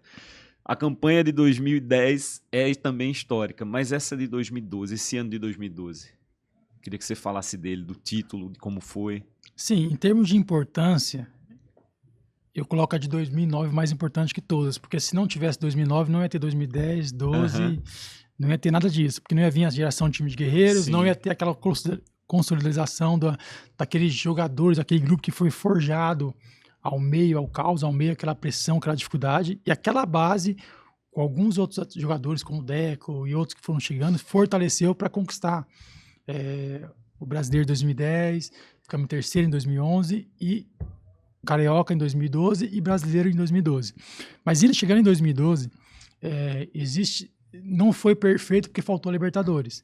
E a Libertadores nós perdemos acho que nas quartas ou na semifinal pro Boca Juniors no Engenhão. Um gol no final no final do jogo, que o Boca Juniors, né, perdemos o jogo de 1-0 lá, no mata-mata, ele estava ganhando de 1-0 em casa, estava indo para os pênaltis, no final do jogo, no contra-ataque, a gente tomou um gol. Bate-rebate, aí acabou perdendo ali. Se tivesse conquistado a Libertadores, seria brilhante e perfeito. Mas como a gente perdeu essa classificação da Libertadores, nosso time tinha sido formado para ganhar tudo e principalmente um sonho que era a Libertadores. E quando saiu da Libertadores, o time se fortaleceu. Como? Nós temos a capacidade, merecíamos estar na final, merecíamos e trabalhamos para ser campeão. Acidentes acontecem, que é futebol, de adversários com qualidade também. Só que agora o que nós vamos fazer? Nós vamos chorar, vamos se lamentar ou vamos buscar o que nós podemos conquistar no ano?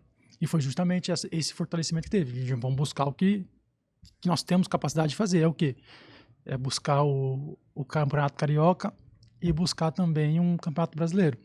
E tanto que a gente conseguiu ser campeão carioca, com muito méritos, ganhando do Botafogo. Ganhamos 2 jogos da final, inclusive. O primeiro jogo de 4-1, o segundo não sei se foi de 1-0, 2-0. E ganhamos também o Campeonato Brasileiro, mesmo começando atrás, o Atlético melhor, tudo aquele cenário, para você ver como um time realmente muito, muito sólido, muito, muito forte mentalmente, para ter na trajetória, jogando contra times e o Atlético sendo favorito, jogando o melhor futebol, mas nosso time era um time muito sólido, muito forte mentalmente, para não ter deixado o Atlético ter distanciado, que depois não tinha como pegar mais. E conseguimos reverter esse cenário, passar o Atlético e consolidar o título em 2012. E qual foi teu momento mais difícil no Fluminense, depois desse título de 2012?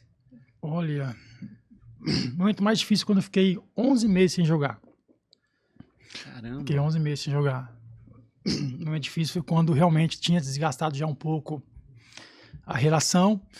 Mas você ficou 11 meses sem jogar porque machucou, porque não teve oportunidade? Primeiro eles me afastaram mesmo, porque me afastaram assim, não, a gente vai esperar uma oportunidade para você sair. Já no final? Só que nesse meio tempo, eu passei por 2 momentos difíceis. 3 momentos difíceis. 2 por lesão e uma e meia por ser afastado. Lesões eu peguei, voltei, depois consolidei, continuei jogando. E teve uma que foi junto. Eles me afastaram, achando que tinha que ter um pouco antes, na segunda. Quando eles falaram, acho que tá no momento de você sair, desgastou a relação, me deixaram um pouquinho sem jogar. Falei, tá tudo bem. Deus estava cuidando de mim. Falei, vai descansar um pouco essa imagem, porque tudo que acontece está sendo sua culpa. E eu fiquei ali, um tempo sem jogar, só treinando e tudo mais. Aí veio o Santos atrás, na segunda. Aí o Santos fez a proposta, só que o Santos queria dividir o salário um pouco, uma coisa assim, e eles não entraram em um acordo. Que o Fluminense queria que emprestar com o Santos para todo o salário. O Fluminense aí não dá, tal, aí acabou não entrando no acordo. Aí depois de um tempo veio o Palmeiras. Aí o Palmeiras estava uma condição financeira melhor, tudo mais. O Cuca estava no Palmeiras, queria levar para lá, tudo certo, tudo. Aí o Palmeiras, não, vai pagar um salário dele, sem problema. Pode mandar. Aí o Fluminense, não, peraí, não é bem assim. Aí eu olhei pra ele, como assim? Vocês estavam querendo... Tem como decidir aí, pô? Vocês estavam querendo me emprestar, agora já não vai me emprestar mais? O Santos aqui não ia pagar todo o salário, vocês não aceitaram. Agora o Palmeiras falou que vai pagar todo o salário, vocês não querem. Não, Palmeiras é diferente, a gente vai emprestar vocês, vão pagar o salário, mas nós queremos 3 jogadores também e tal. Aí no final o Palmeiras, peraí, aceitou emprestar os 3 jogadores também. E aí, falei, agora vai. Eu falei, não, peraí, a gente também quer um dinheiro. Eu falei, vocês estão brincando, né? Aceitou pagar o salário, depois aceitou emprestar os 3 jogadores. E aí depois ele queria o dinheiro. Naquela situação, o Palmeiras ia pagar meu salário, ia emprestar esses 3 jogadores e o Palmeiras ia continuar pagando o salário desses jogadores, porque não estava tendo muito espaço. O Palmeiras com muito time, muitos jogadores, não estava tendo espaço, o Palmeiras ia emprestar pagando o salário deles também. Que ia colocar os jogadores para jogar, enfim. Aí o Fluminense no final ainda queria dinheiro, acabou. O Palmeiras aí já tá querendo demais, não tem condição, né? Acabou não dando certo, eu fiquei no Fluminense, voltei a jogar, conquistei o espaço novamente. Aí depois, mais na frente, porque foi 9 anos e meio, né? Aí mais na frente ali, aí novamente aquele momento difícil, depois de ter campeão da Primeira Liga, passado outros momentos bons, aí veio outro momento difícil. Aí me afastaram um pouquinho. 2018 já ou... 2017, eu acho. Que campeão da Primeira Liga foi 2016. Sim. Aí lá para 2017, falou, já desgastou a relação de novo e tal. Eu falei, tudo bem, eu fiquei lá treinando. Aí depois eu treinando, aí eu machuquei o pé. Eu quebrei o quinto metatarso. Eita. Nessa época eles me pouparam um pouquinho, aí eu quebrei o quinto metatarso. Fiquei 3 meses para recuperar. O interessante foi que quando eu me recuperei, já tinha feito a cirurgia, estava treinando. Aí o pessoal, o momento do time não era tão bom, a defesa estava passando por um momento difícil lá. Aí o pessoal veio perguntar, aí, como é que você tá? Eu falei, tô bem e tal, tá bem mesmo tal. Isso num dia, olha só que interessante, num dia. Eu tô bem e tal. Na época era o Abel. O Abel tá falando que você tá treinando bem e tal, tá de olho em você. E aí? Eu falei, se você me colocar, eu tô pronto. Só que eu tava sentindo uma dor no pé, olha só. E eu tava passando para ir falar com o doutor. E o pessoal da comissão técnica ali, o operador de goleiro, que chamava, a apelido era Fio, o pessoal falando, e aí, tal, como é que você tá? E eu falando, não, tô bem, tal, o Abel tá de olho em você. Eu falei, legal. E aí, se ele me colocar, eu vou entrar feliz da vida. Eu falei, tá bom. Passei, fui no doutor, expliquei, ele me deu um pedido de exame, raio-x, e saí daí, foi raio-x. No outro dia eu apareci lá, pé fraturado de novo. Aí o doutor falou, o que você fez com esse pé? Você chutou a parede, aconteceu alguma coisa? Eu falei, não. Ele falou, não, porque... Mas a mesma ou outra fratura? O mesmo pé. Ele falou, não, porque eu não estou conseguindo entender. Eu falei, o que está acontecendo, doutor? Ele falou, isso acontece 1 em 1 milhão. Eu falei, o que você está querendo me dizer, doutor? Ele falou assim, não, que quebrou o parafuso de titânio. Ele falou. Caraca. Eu falei, o quê? Ele falou, você está brincando comigo? Ele falou, não, você conseguiu quebrar o parafuso de titânio. Poderia quebrar qualquer coisa, menos o parafuso. Isso é 1 em 1 milhão. É raro. Eu cocei a cabeça e falei, meu Deus do céu, não tô acreditando no negócio disso, não. Aí lá vai tu pra cirurgia de novo. Segunda cirurgia. Aí eu fui pra segunda, quando eu estava querendo me colocar, fui pra segunda cirurgia. Aí fui pra segunda cirurgia, fiz a cirurgia, só que a primeira foi 3 meses, a segunda já era 4, porque você tem que tirar o parafuso lá de dentro, aí é mais complexo. Aí fiquei mais 4 meses, aí passou todo o tempo, enfim. Aí voltei a treinar e tudo mais. Aí eu tô ali, já tava bem clinicamente, tava treinando só academia. 7 meses, né? O processo inteiro, né? Isso. 3 meses, você treinou, ficou bom. Já teve o tempo que eu tava sendo poupado. Já tinha algum mês ali. Ah, tá. Aí depois veio 3 meses da cirurgia. Aí teve o tempo que eu treinei, que eu tava voltando. Que era 3 meses pra voltar. Caramba, o tempo que eu treinei. Aí quando eles estavam pensando em me colocar... Veio isso do foi parafuso. Mais 4 meses. Aí eu voltei, tava treinando... Eu lembro, tá até hoje lá o fisioterapeuta, o Filé. Gente boa demais, o cara tricolou e tá há muitos anos no Fluminense. Até foi ele que recuperou o Ronaldo na Copa. Sim, eu me lembro. O cara profissional. É famoso. O Filé é diferenciado, tanto como profissional e pessoa também. Por isso tá tantos anos no clube. E aí, conversando aí e tal, tava aquela preparação, fazendo academia, o Filé, eu falei, Filé, como é que vai ser a minha programação aí, minha volta, né, pro campo? Ele falou, não, você tá aqui, daqui 1 semana você vai colocar a chuteira, tá? Só de tentar treinar só com tênis na academia. Daqui 1 semana você vai colocar a chuteira, você vai pro campo, fazer um trabalhinho bem leve. Se você se sentir bem, a gente vai começar a fazer um trabalho com você para ouvir. Daqui 14 dias você vai estar liberado para treinar com o grupo. Falou bem assim, filé. 14 dias. Isso hoje, conversando hoje. Beleza. tranquilo. Fui pra casa, voltei no outro dia. Ei, Filé, tudo bem? Falei, como é que você tá? Ele falou, como é que você tá? Falei, tô bem. Tem certeza que tá bem? Tá sentindo nada? Falei, tô bem, Filé. Ele falou, então pega a chuteira, então. Eu falei, como assim? Não, pega a chuteira, porque o Abel pediu pra ver como é que você tá, porque tá precisando. Eu falei, sério? Eu falei, sério? Aí eu falei assim, então tá bom. Eu peguei a chuteira, fui pro campo, quer dizer, o que era pra daqui uma semana, eu já fiz naquele dia, no outro dia. Aí já fiz todo o trabalho, fiz o trabalho, corri, voltei, fiz aquele trabalho técnico. Como é que você se sentiu? Tô bem. Tá bem? Não sentiu nada? Falei, dor nenhuma. Então tá bom, vou avisar o Abel. Avisou o Abel e falou, não, pode preparar que não tá precisando. Olha só que interessante. Porque como eu passei por aquelas 2 cirurgias, de certa forma, eles tinham me afastado antes, me dado um descanso, uma poupada, né? Pra ser mais carinhoso falando, né?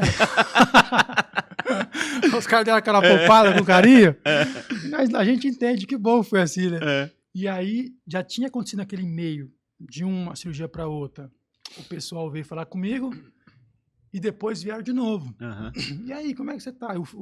O apelido era Fina, perdão de goleiro. E aí, filho, como é que você tá? Eu falei, tô bem, professor, tá bem mesmo, tô bem.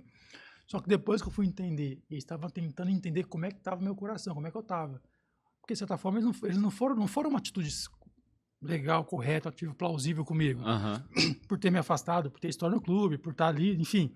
Um cara que não te dá motivo, mas é coisa do futebol. Eu também respeito. Não tenho nada contra nem mágoa. Tanto que na hora que eles vieram novamente pela segunda vez, e aí, como é que você tá? Eu falei, tô bem. O Abel falou que você tá treinando bem, tá precisando. Aí eu falei pra ele, bate pronto, porque meu coração tava limpo. Falei, ó, precisar de mim, tô pronto. Tô pronto. Ele falou, sério? Tô pronto. Aí tá, então, aí saiu. Aí depois, no outro dia, não, o Abel falou que ia ter Fla-Flu. Isso era meio de semana. Eu lembro que eu treinei, acho que 2 ou 3 dias, que ia ter o Fla-Flu. Eu não lembro se era quarta ou se era domingo, mas ia ter um Fla-Flu. Inclusive, se eu não me engano, foi a estreia do Paquetá, esse Fla-Flu.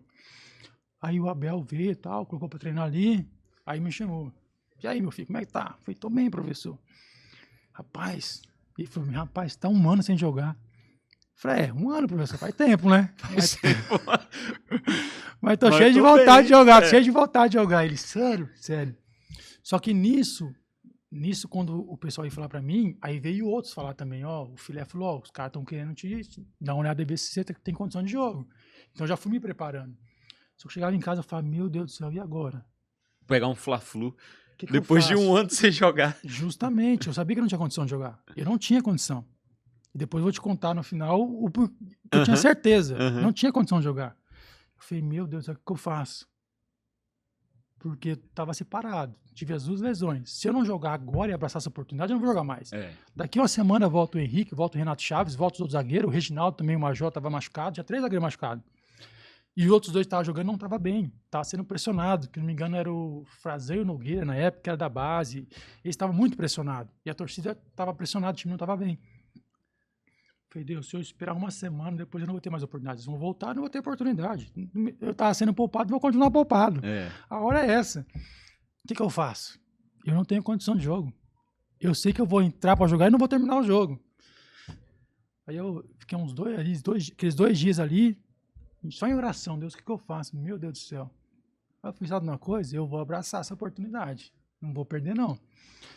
Aí, um dia antes do jogo, né, que era aqueles 3 dias, o Abel me chamou, e aí, como teve essa conversa comigo, e aí, filho, como é que você tá, tal? Meu filho, eu falei, meu filho, como é que você tá? Visto que o pessoal chama o Abel de paizão. Eu falei, professor, conversando com ele, eu falei pra ele, confiança não falta. Confiança pra jogar não falta. E aí, como é que você tá? Eu falei, tô bem.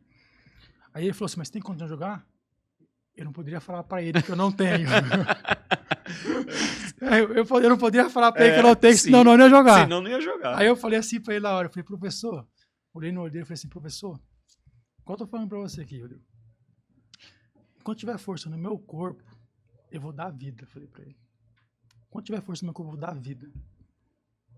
Aí ele olhou assim pra mim, então você vai pro jogo. Então você vai pro jogo. Aí ele falou assim, ó, sabe o que você faz? Você vai ali, faz umas 4 bolas paradas. 4 de cada lado, pra você não cansar muito, você tá muito tempo pra você jogar aí, você não tá tão 100% fisicamente, faz umas 4 só pra você não cansar. Até ele sabia. Faz 4 bolas de cada lado pra você pegar um pouco de tempo de bola. Porque eu nem tinha treinado tempo de bola, não tinha treinado nada. Malemar tinha treinado no campo. Não tinha treinado. Falei, faz umas 4 bolas cada lado pra você não cansar muito, tempo de bola pra você ir pro jogo. Falei, tá bom. E só em oração, eu falei, meu Deus, me ajuda. Eu tinha certeza que eu não ia ter condição de jogo, não ia terminar o jogo. Mas com toda a minha vontade, toda a minha fé, com toda aquela oportunidade novamente, eu tinha na minha cabeça, se eu desse a vida de verdade, a vida, eu ia tentar jogar 45 minutos.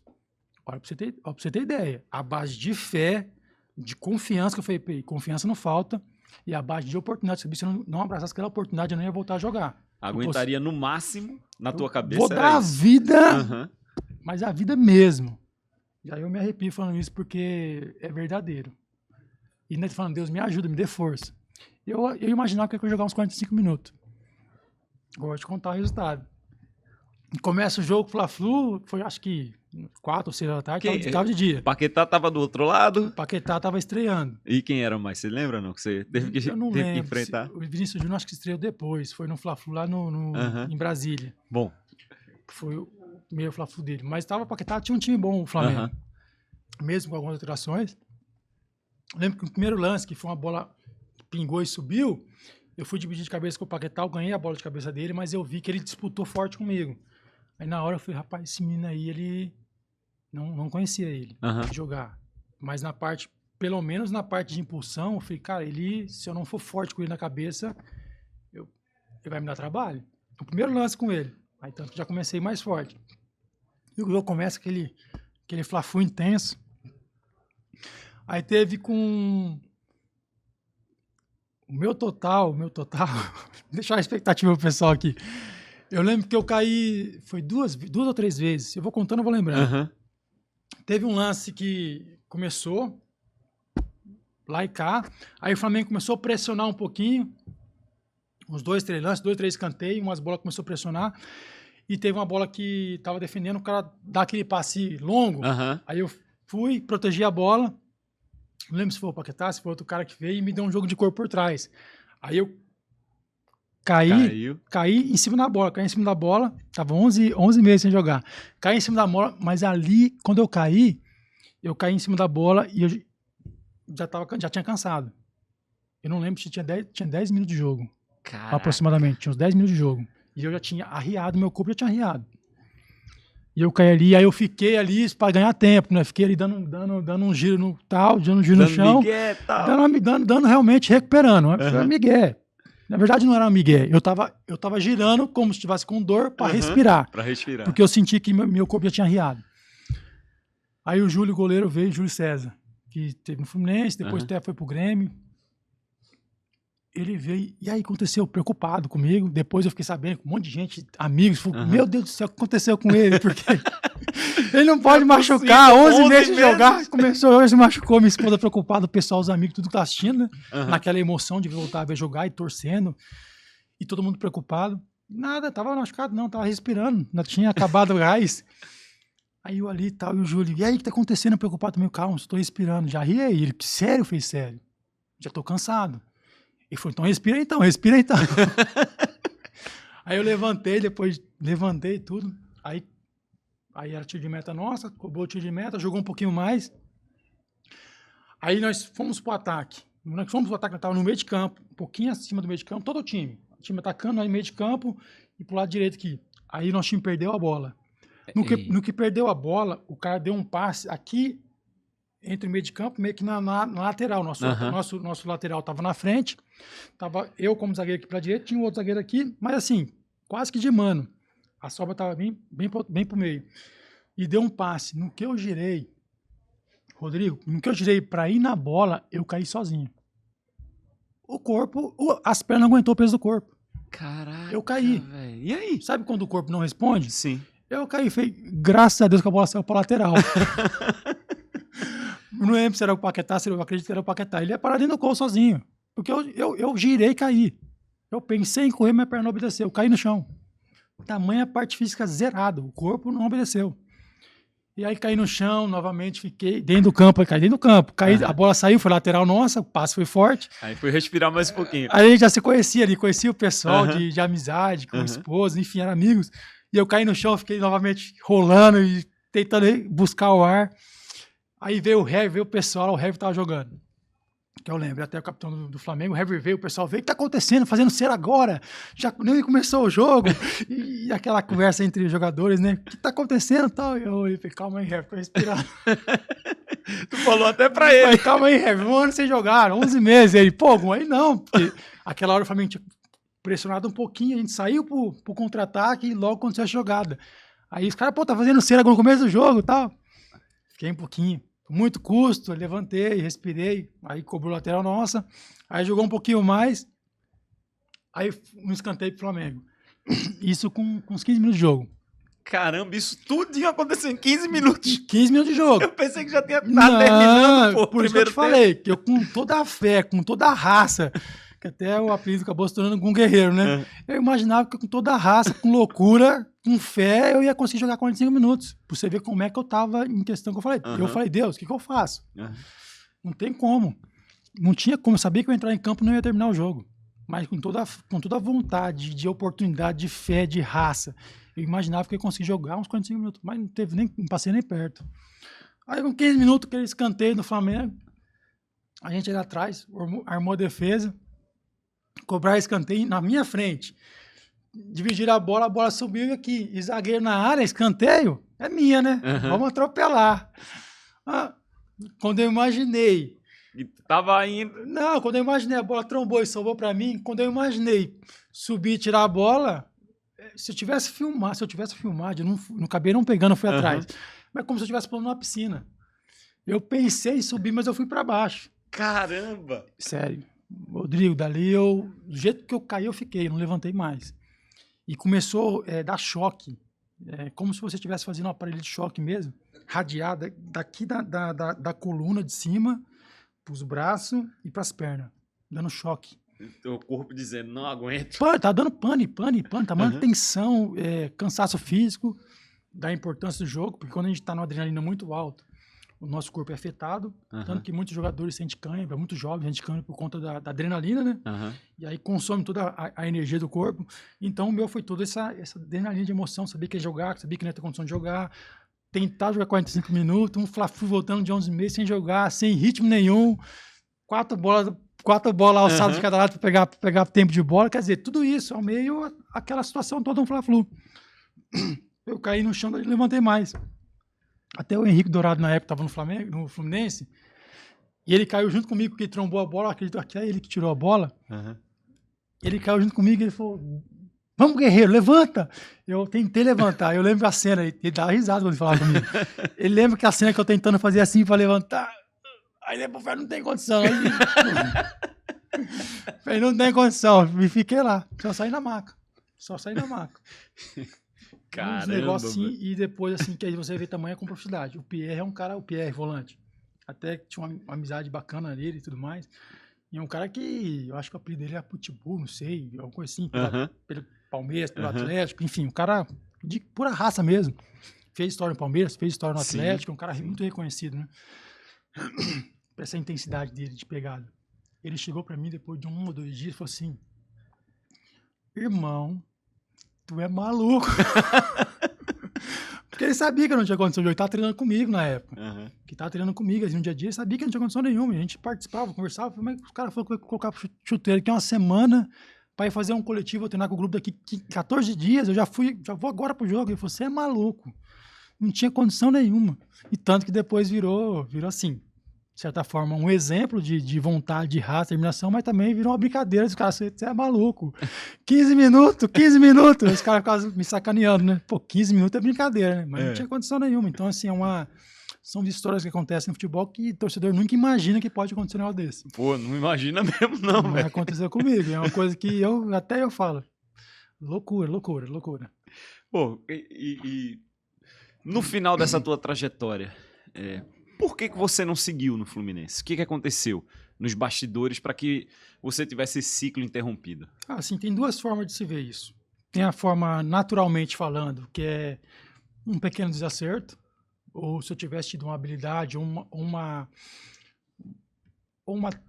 sabedoria maior na época de ter, não, tá me oferecendo isso aí, tá tudo bem. 1 ano, continua. Porque na minha cabeça eu imaginava que eles iam me dar o o presidente da época, o Presidabá, queria me dar os 2 anos, por todo um tempo no Fluminense, por dizer para eles que eu queria me aposentar no clube, não queria sair, acabou não acontecendo. Isso é o natural, pensando dessa forma. Agora, o sobrenatural, eu creio que Deus cuidou de mim. Porque se eu fico mais tempo no Fluminense, claro que seria muito bom. Mas o Fluminense, no outro ano, 2019, teve um ano muito difícil. Muito difícil. Principalmente, todo mundo da parte defensiva estava apanhando muito, tomando muitos gols, time perdendo muitos jogos. E se eu tivesse ali, ia ser quase que insuportável continuar, já que teve todo aquele cenário antes e eu era capitão do time. Tanto no último jogo contra o América Mineiro, a gente escapamos e acabei não tendo essa despedida. Eu não me despedi do clube porque estava brigando por rebaixamento e não tinha como pensar na despedida, não teve nem como eu falar, é meu último jogo. Não, nós temos que vencer para não cair. Isso era o mais importante. Então vencemos, não caímos, acabou o contrato, eu fui embora e pronto. Por isso que eu não me despedi do clube. Não tive nem essa despedida, né? No último mês, estou aqui treinando, curtindo os últimos treinos, curtindo. Eu não tive isso. Não digo uma despedida com festa de torcida, eu digo eu me despedir, eu me preparar para ir embora. Porque você já estava acertado que não ia ficar, né? Nesse período. Na verdade, não.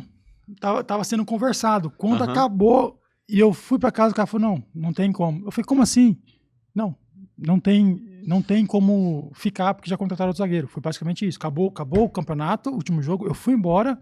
Aí depois de 2 dias eu recebi notícia. Quando já ligou o empresário Jorge, falou, o pessoal falou que não tem como nem conversar mais, já contrataram o zagueiro. Caramba. Eu falei, sério? Ele falou, Eu chorei 3 dias. Eu não conseguia imaginar. Jogando fora do Fluminense naquela época. Eu chorava perto da minha esposa, não chorava perto dos meus filhos, porque é uma coisa que eu não queria que eles ficassem tristes também, mas eu chorei 3 dias. Porque eu me tornei tricolor, eu vestia, amava o clube, vivia aquilo lá, não somente por trabalho, mas era por intenso, né? E eu não acreditava que isso ia acontecer, mas aconteceu. Naturalmente, eu tinha esse momento, se eu tivesse aceitado e tudo mais. Mas depois eu falei, Deus, no outro ano, 2019, Deus poupou a minha imagem, poupou essa relação linda que eu tenho com o Fluminense, com o torcedor que tem carinho por mim até hoje, pede para me voltar, pede para me aposentar lá. Se eu continuasse lá, essa relação poderia ter tido... Você tinha um sonho de se aposentar lá? Sim, tem esse ainda tem esse sonho. Sim. Mas nessa época do contrato, você queria renovar para terminar lá? Para não ter saído de lá. Para não ter saído. Para continuar. Certo. Só que isso é o natural. Já o mais, o espiritual, o cuidado de Deus, quem me disse que eu tivesse continuado lá, ter sido tudo lindo. No futebol, nenhum clube é tudo lindo. Não tem como. Tem os momentos altos e os baixos. E por ter essa relação, por ter sido capitão em 2018, se eu continuo em 2009, você continua sendo capitão. Sim. E se fosse lindo, maravilhoso, ganhando título, ia ser erguido. Agora, como foi e aconteceu isso, muitas derrotas, muito mal, e eu lembro que todos os jogadores estavam lá, estavam sendo massacrados. E eu e minha esposa, tá vendo como é que Deus cuidou? Deus nos tirou de lá para manter essa relação de carinho, de amor, de cuidado, de gratidão, de honra, e não você tá sendo lá para você estar sendo massacrado, tá apanhando, tá sendo, né, condenado por um momento que muitas vezes não é você, é o clube, né? É todo o momento do clube, o time em si não tá bem. E aí nós vemos o cuidado de Deus. Então, essa saída minha, além de ter vindo para cá, e hoje fui a Chapecoense, depois vim para cá, e tá conhecendo o Nordeste, tá conhecendo pessoas novas, tá podendo ter essa história de vida diferente. E hoje, os 2 clubes que possivelmente eu vou me aposentar, ou o Fluminense ou o CRB, por toda essa história, né? Então, e eu tô criando esse vínculo aqui em Alagoas com a torcida do CRB, e sou muito grato por estar aqui, sou muito grato e muito honrado de feliz de estar aqui com a minha família. E retribuir esse carinho, esse amor, esse cuidado da torcida do CRB, até respeito do adversário, CSA, porque a gente nos respeitamos, é onde eu vou, o pessoal até brinca, você veio pro time errado e tal, o time tá no CSA, e isso é legal, né? É brincadeira, porque é adversário, não é inimigo, é um adversário. Então você tem que respeitar o adversário, porque se não tiver adversário, não tem jogo, não tem emoção. E da mesma forma que eu fazia com os adversários no Rio de Janeiro, eu faço aqui, faço em qualquer lugar. Respeito, até bem com o torcedor do CSA, cara, não, eu tô feliz no CRB, vim pro lugar certo. Obrigado pelo carinho aí, obrigado pela consideração, tudo, mas não dá, a gente estamos felizes lá no Galo da Pajuçara. Então tem essa brincadeira. E a saída do Fluminense eu vejo isso, vejo o cuidado de Deus. De vir para cá, conhecer pessoas novas, conhecer o Nordeste de fato, que só vinha jogar, e tá sendo feliz aqui nessa terra, tá se realizando aqui também, e ter guardado ter tido essa relação de saudade da torcida do Fluminense, do clube, do carinho de todos que trabalham lá no clube, do torcedor que sempre volta para cá, por mesmo para se aposentar, tudo mais. Isso é gostoso, é gratificante e emociona de ver esse carinho do pessoal até hoje. Pô. E você falou sobre tudo isso, né? Pelo lado espiritual, pelos planos, né, de Deus, mas assim, até você entender isso leva um tempo, né? Dói. O choque na hora é complicado. Até você entender leva um tempo, né? E isso é o que faz a gente ficar, sofrer mesmo, né? Ficar com aquela angústia, com aquela coisa, né? Esses primeiros meses foi bem difícil. Você olhar para trás, aquela situação, você não aprendeu a viver de outra forma, né? Você aprendeu a ter aquela rotina, tá no clube, tá ali, viver, respirar, né? Aquele ar tricolor. E aí as coisas vão acontecendo, vai passando, depois vai acalmando, né? E aí quando veio o outro ano, 2019, todo aquele cenário, o Fluminense começou mal a temporada, tomando muita pancada, principalmente a parte defensiva. E aí eu vi o cuidado de Deus. Aí minha esposa, tá vendo? Se nós estivéssemos lá, nós também estaríamos sendo massacrados, como eles estão sendo massacrados, porque o clube não está bem. E você, como capitão de time, você como muito tempo no clube, você ia ser o mais perseguido, você ia ser o mais criticado, porque você ia estar na linha de frente. E ali eu te conhecendo, você ia chamar a responsabilidade, ia querer tentar fazer uma coisa e você ia ser o principal atleta que ia estar sendo, de certa forma, condenado, ou perseguido, ou até criticado, porque torcida é emoção. E talvez esse tempo de contrato nem durasse o tempo do contrato, né? Quem garante que teria ficado lá? Pois é. E aí você, possivelmente, passando por isso, você ia sair de uma forma difícil. Porque do final de 2018, eu saí, o torcedor falando, não, que tinha que ter ficado, tinha que ter renovado com ele. Ele não poderia sair, ele é nosso guerreiro, nosso capitão, enfim, aquela forma, né, que o torcedor tem carinho. E eu saí assim. E tanto saí assim, como até hoje pede para voltar, pelo menos para se aposentar. Agora, se eu tivesse continuado, possivelmente poderia ter sido diferente a história. E aí é o cuidado de Deus. E é o que eu quero, é o que eu prefiro ver e crer no amor e no cuidado de Deus do que pensar daquela forma, se eu tivesse tido uma sabedoria maior, eu poderia ter continuado da forma que eu queria. Mas nem sempre as coisas acontecem da forma que nós queremos, né? Porque nós não conseguimos ver o futuro. E depois que acontece, a gente vê o cuidado de Deus e como Deus muitas vezes faz de uma forma melhor do que nós pensamos e imaginamos, pelo cuidado do amor dele. Assim como o pai, né? O pai educa o filho. Não faça isso, não sobe na cadeira. Cuidado que você vai se machucar. E o filho não entende na hora. Ah, pai, não cai não. Depois, daqui a pouco vai, tá jogando videogame na cadeira, na ponta, em cima do sofá, tá distraída, e quando ele esquece, cai, bate a cabeça, machuca o braço. Aí o pai, eu falei pra você tomar cuidado. E é basicamente isso. Com Deus é assim. Às vezes nós queremos algo, nós achamos que é bom, mas não é. Não era o melhor ter permanecido no Fluminense. O melhor ter saído. Mas eu fui entender depois. Mas no processo dói. Mas hoje eu sinto a gratidão muito maior porque Deus fez da forma que era certo. Bacana. História legal. E o entendimento também. Bem legal. Ô Gum, a gente tá chegando aqui no final. Eu gosto de saber sempre também, assim, como é que foi... a tua infância, como é que você se descobriu jogador? Porque cada um tem uma história, a gente acha às vezes que é tudo muito parecido, mas cada um tem uma história muito diferente, né? Rodrigo, eu tenho umas histórias legais assim da infância. Não tive pai. Meu pai faleceu quando eu tinha quase 3 anos de idade.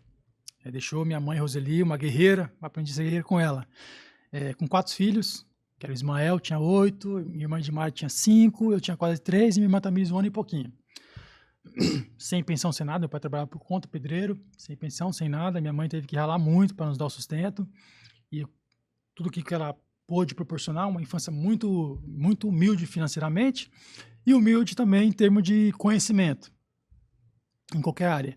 Então, perspectiva era muito difícil, porque perspectiva de vida minha e da minha família. E ali jogava... Em São Paulo. Em São Paulo, interior de São Paulo. Eu nasci em São Paulo mesmo, capital, mas a minha infância foi entre São Paulo e Lins, que é perto de Marília ali também, uma horinha de Marília.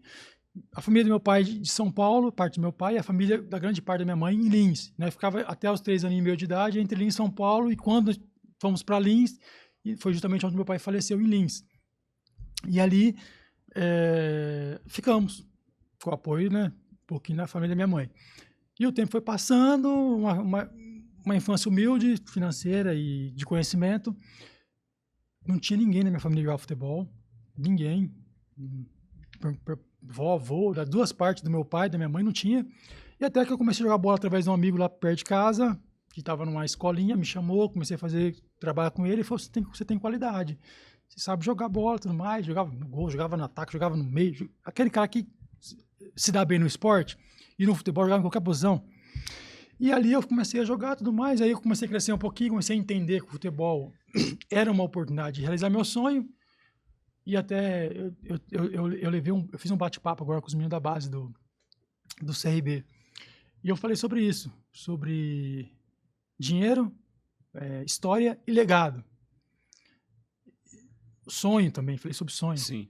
O futebol era meu sonho. Mas somente o sonho, muitos caras não chegam para do sonho, porque está disposto a pagar um preço. E eu olhava aquele cenário da minha família, olhava no cenário, o futebol era um sonho. Aí eu vim entender depois de uma certa idade, e eu comecei a jogar, coloquei chuteira ali no pé com 12 anos de idade, o primeiro campeonato que foi disputar, minha mãe comprou a primeira chuteira para mim com muito esforço, depois não comprou mais, eu comecei a ganhar a chuteira que eu não tinha condição de comprar. E foi acontecendo, eu fui treinando, fui desenvolvendo, fui jogando, fiz um teste só no Marília, com 14 para 15 anos. Estou simplificando a história para a gente poder encerrar. Com 14 para 15 anos, foi o único teste que eu fiz. E naquele teste eu estava parando de jogar futebol. Que eu ia começar a procurar emprego. Com 15 anos, poderia entrar na Polícia Mirim, que era um lugar que preparava os jovens para trabalhar no mercado de trabalho.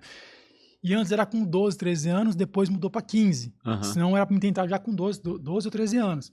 Só que tinha mudado a lei, só poderia com 15 depois. Eu fiquei esperando fazer os 15 anos. Eu estava parando de jogar bola.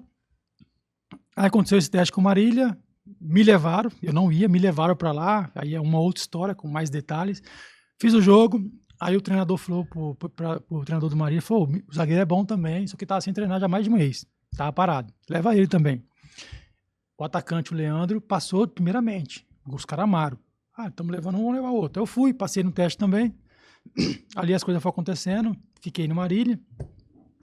Só que eu olhava, com 15, 16 anos de idade, eu olhava assim, tinha 30 jogadores no meu time, 35 jogadores, com 15, 17, entre 15 e 17 anos, eu olhava pro lado assim e falava assim, aquele ali o pai é advogado, aquele ali o pai ali é empresário, aquele ali o pai tem um mercado, aquele ali o pai tem, cada um tinha um pai uma coisa.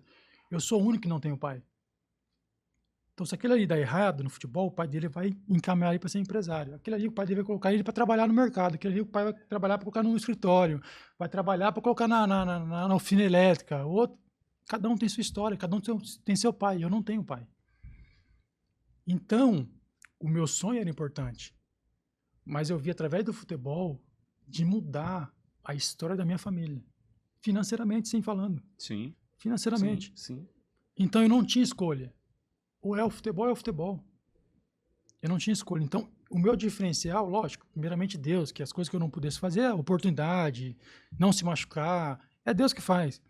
Só que o que eu pudesse fazer em questão de esforço físico, de me preparar, isso eu fiz. Enquanto uns iam dormir mais tarde, eu dormia mais cedo. Enquanto eu corria 1 quilômetro, eu corria 2,5. Enquanto será que vai dar? Não, para mim vai dar. Só não vai dar se Deus não quiser. Só não vai dar se realmente o que eu puder fazer. Então, esse foi meu diferencial. Porque eu sempre quis mais que os outros. Então, eu aprendi com a dona Roseli, lá atrás, ser uma guerreira, porque ela criou os 4 filhos, né? Nos deu, dentro da sua capacidade, tanto com conhecimento, como também do trabalho que ela tinha. Eu não pude ter uma bicicleta, eu não pude ter uma bola de futebol. Muitas coisas eu não pude ter que era normal outras crianças ter. Por quê? Minha mãe não tinha condição financeira. Minha mãe comprou a primeira chuteira para mim, para me jogar, e depois as outras eu ganhava. Dos treinadores, ganhava de amigo. E assim foi indo, né? Tem até aquela frase que o pessoal fala que tempos fáceis, homens fracos. Tempos difíceis, homens fortes. Então, diante da minha dificuldade, de não ter escolha, ou era futebol, era a oportunidade, tinha um sonho, mas era a oportunidade de mudar a história da minha família. E graças a Deus eu mudei. A história da minha mãe, a história do meu irmão Ismael, da minha irmã Dimar, da minha irmã Tamires, e a história, no caso da minha esposa Vanessa, do meu filho, Benjamin, Levi, Noah. a história financeiramente e depois, claro, também com conhecimento que a gente estuda, a gente aprende, a gente vai crescendo, né, na vida. Eu sou muito grato a Deus pela história, pela família que eu tenho. Me casei com 21 anos, minha esposa 19, casamos jovens e estamos aí muitos anos, né, de casamento, enfim. Então até para fazer uma festa aí de já vai fazer 20 anos, né? Então acho que com 16 anos de casamento. 16 anos de casamento, isso. Tá. Estamos aí para fazer essa festa também. E assim, sou um cara realizado. Com a minha família, com a minha mãe, com meus irmãos, realizado no meu casamento, realizado na minha profissão. E sou muito grato onde eu passo, eu contar a minha história, falar das dificuldades, falar sobre como a gente superou. Inclusive, de vez em quando acontecia, algumas pessoas chegavam para mim contar as histórias tristes, eu ouvia a história com maior paciência. Aí, terminou? Tudo bem, agora calma aí que você vai chorar, vou contar a minha para você. Mas é uma troca, né? Aprendizado claro, junto. Mas, claro. Mas é muita alegria, de satisfação de poder olhar para trás e ver o que você construiu, isso. O que você superou e onde você chegou. Justamente. Pô, parabéns pela história, parabéns aí. E, pô, muito obrigado por participar aqui com a gente, por contar suas histórias aqui pro Cast FC. Obrigado, Gum, valeu, viu? Obrigado, sucesso e, pô, tudo sucesso aí pela frente no futebol, depois do futebol. Beleza? Obrigado, Rodrigo. A gente vai se falando, vamos se encontrando mais vezes aí. Prazer estar com vocês aqui. Prazer. Meu povo, muito obrigado aí por acompanhar mais uma história massa aqui no Cast FC. Aproveito também para fazer aquele pedido para vocês, né? Se inscrevam aí no canal, divulguem esse conteúdo. Tem um canal de cortes também que você pode acessar, pode divulgar os conteúdos lá, para que todo mundo tenha acesso a essas histórias muito legais que a gente vem contando aqui no Cast FC. Beleza? Valeu então e até a próxima!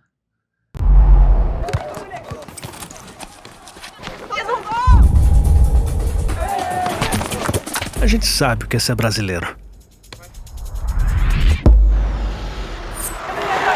Querer ser o melhor do mundo. Virar notícia. Correr atrás. Nascer driblando tudo. Tudo mesmo. Sem abrir. Aqui é brabeza. Teimosia. Esquece. Aprender a cair e dar aula de levantar. Deu ruim? A gente tenta de novo. De novo. De novo, de novo e de novo. E sair pro abraço. Porque somos todos brasileiros. Somos a Bet Nacional. A Bet da Tropa. A Bet da Paula, da Luli, do Lucas. A Bet da Ana, do Luiz, da Denise. A Bet do Vinícius Júnior. A Bet dos brasileiros.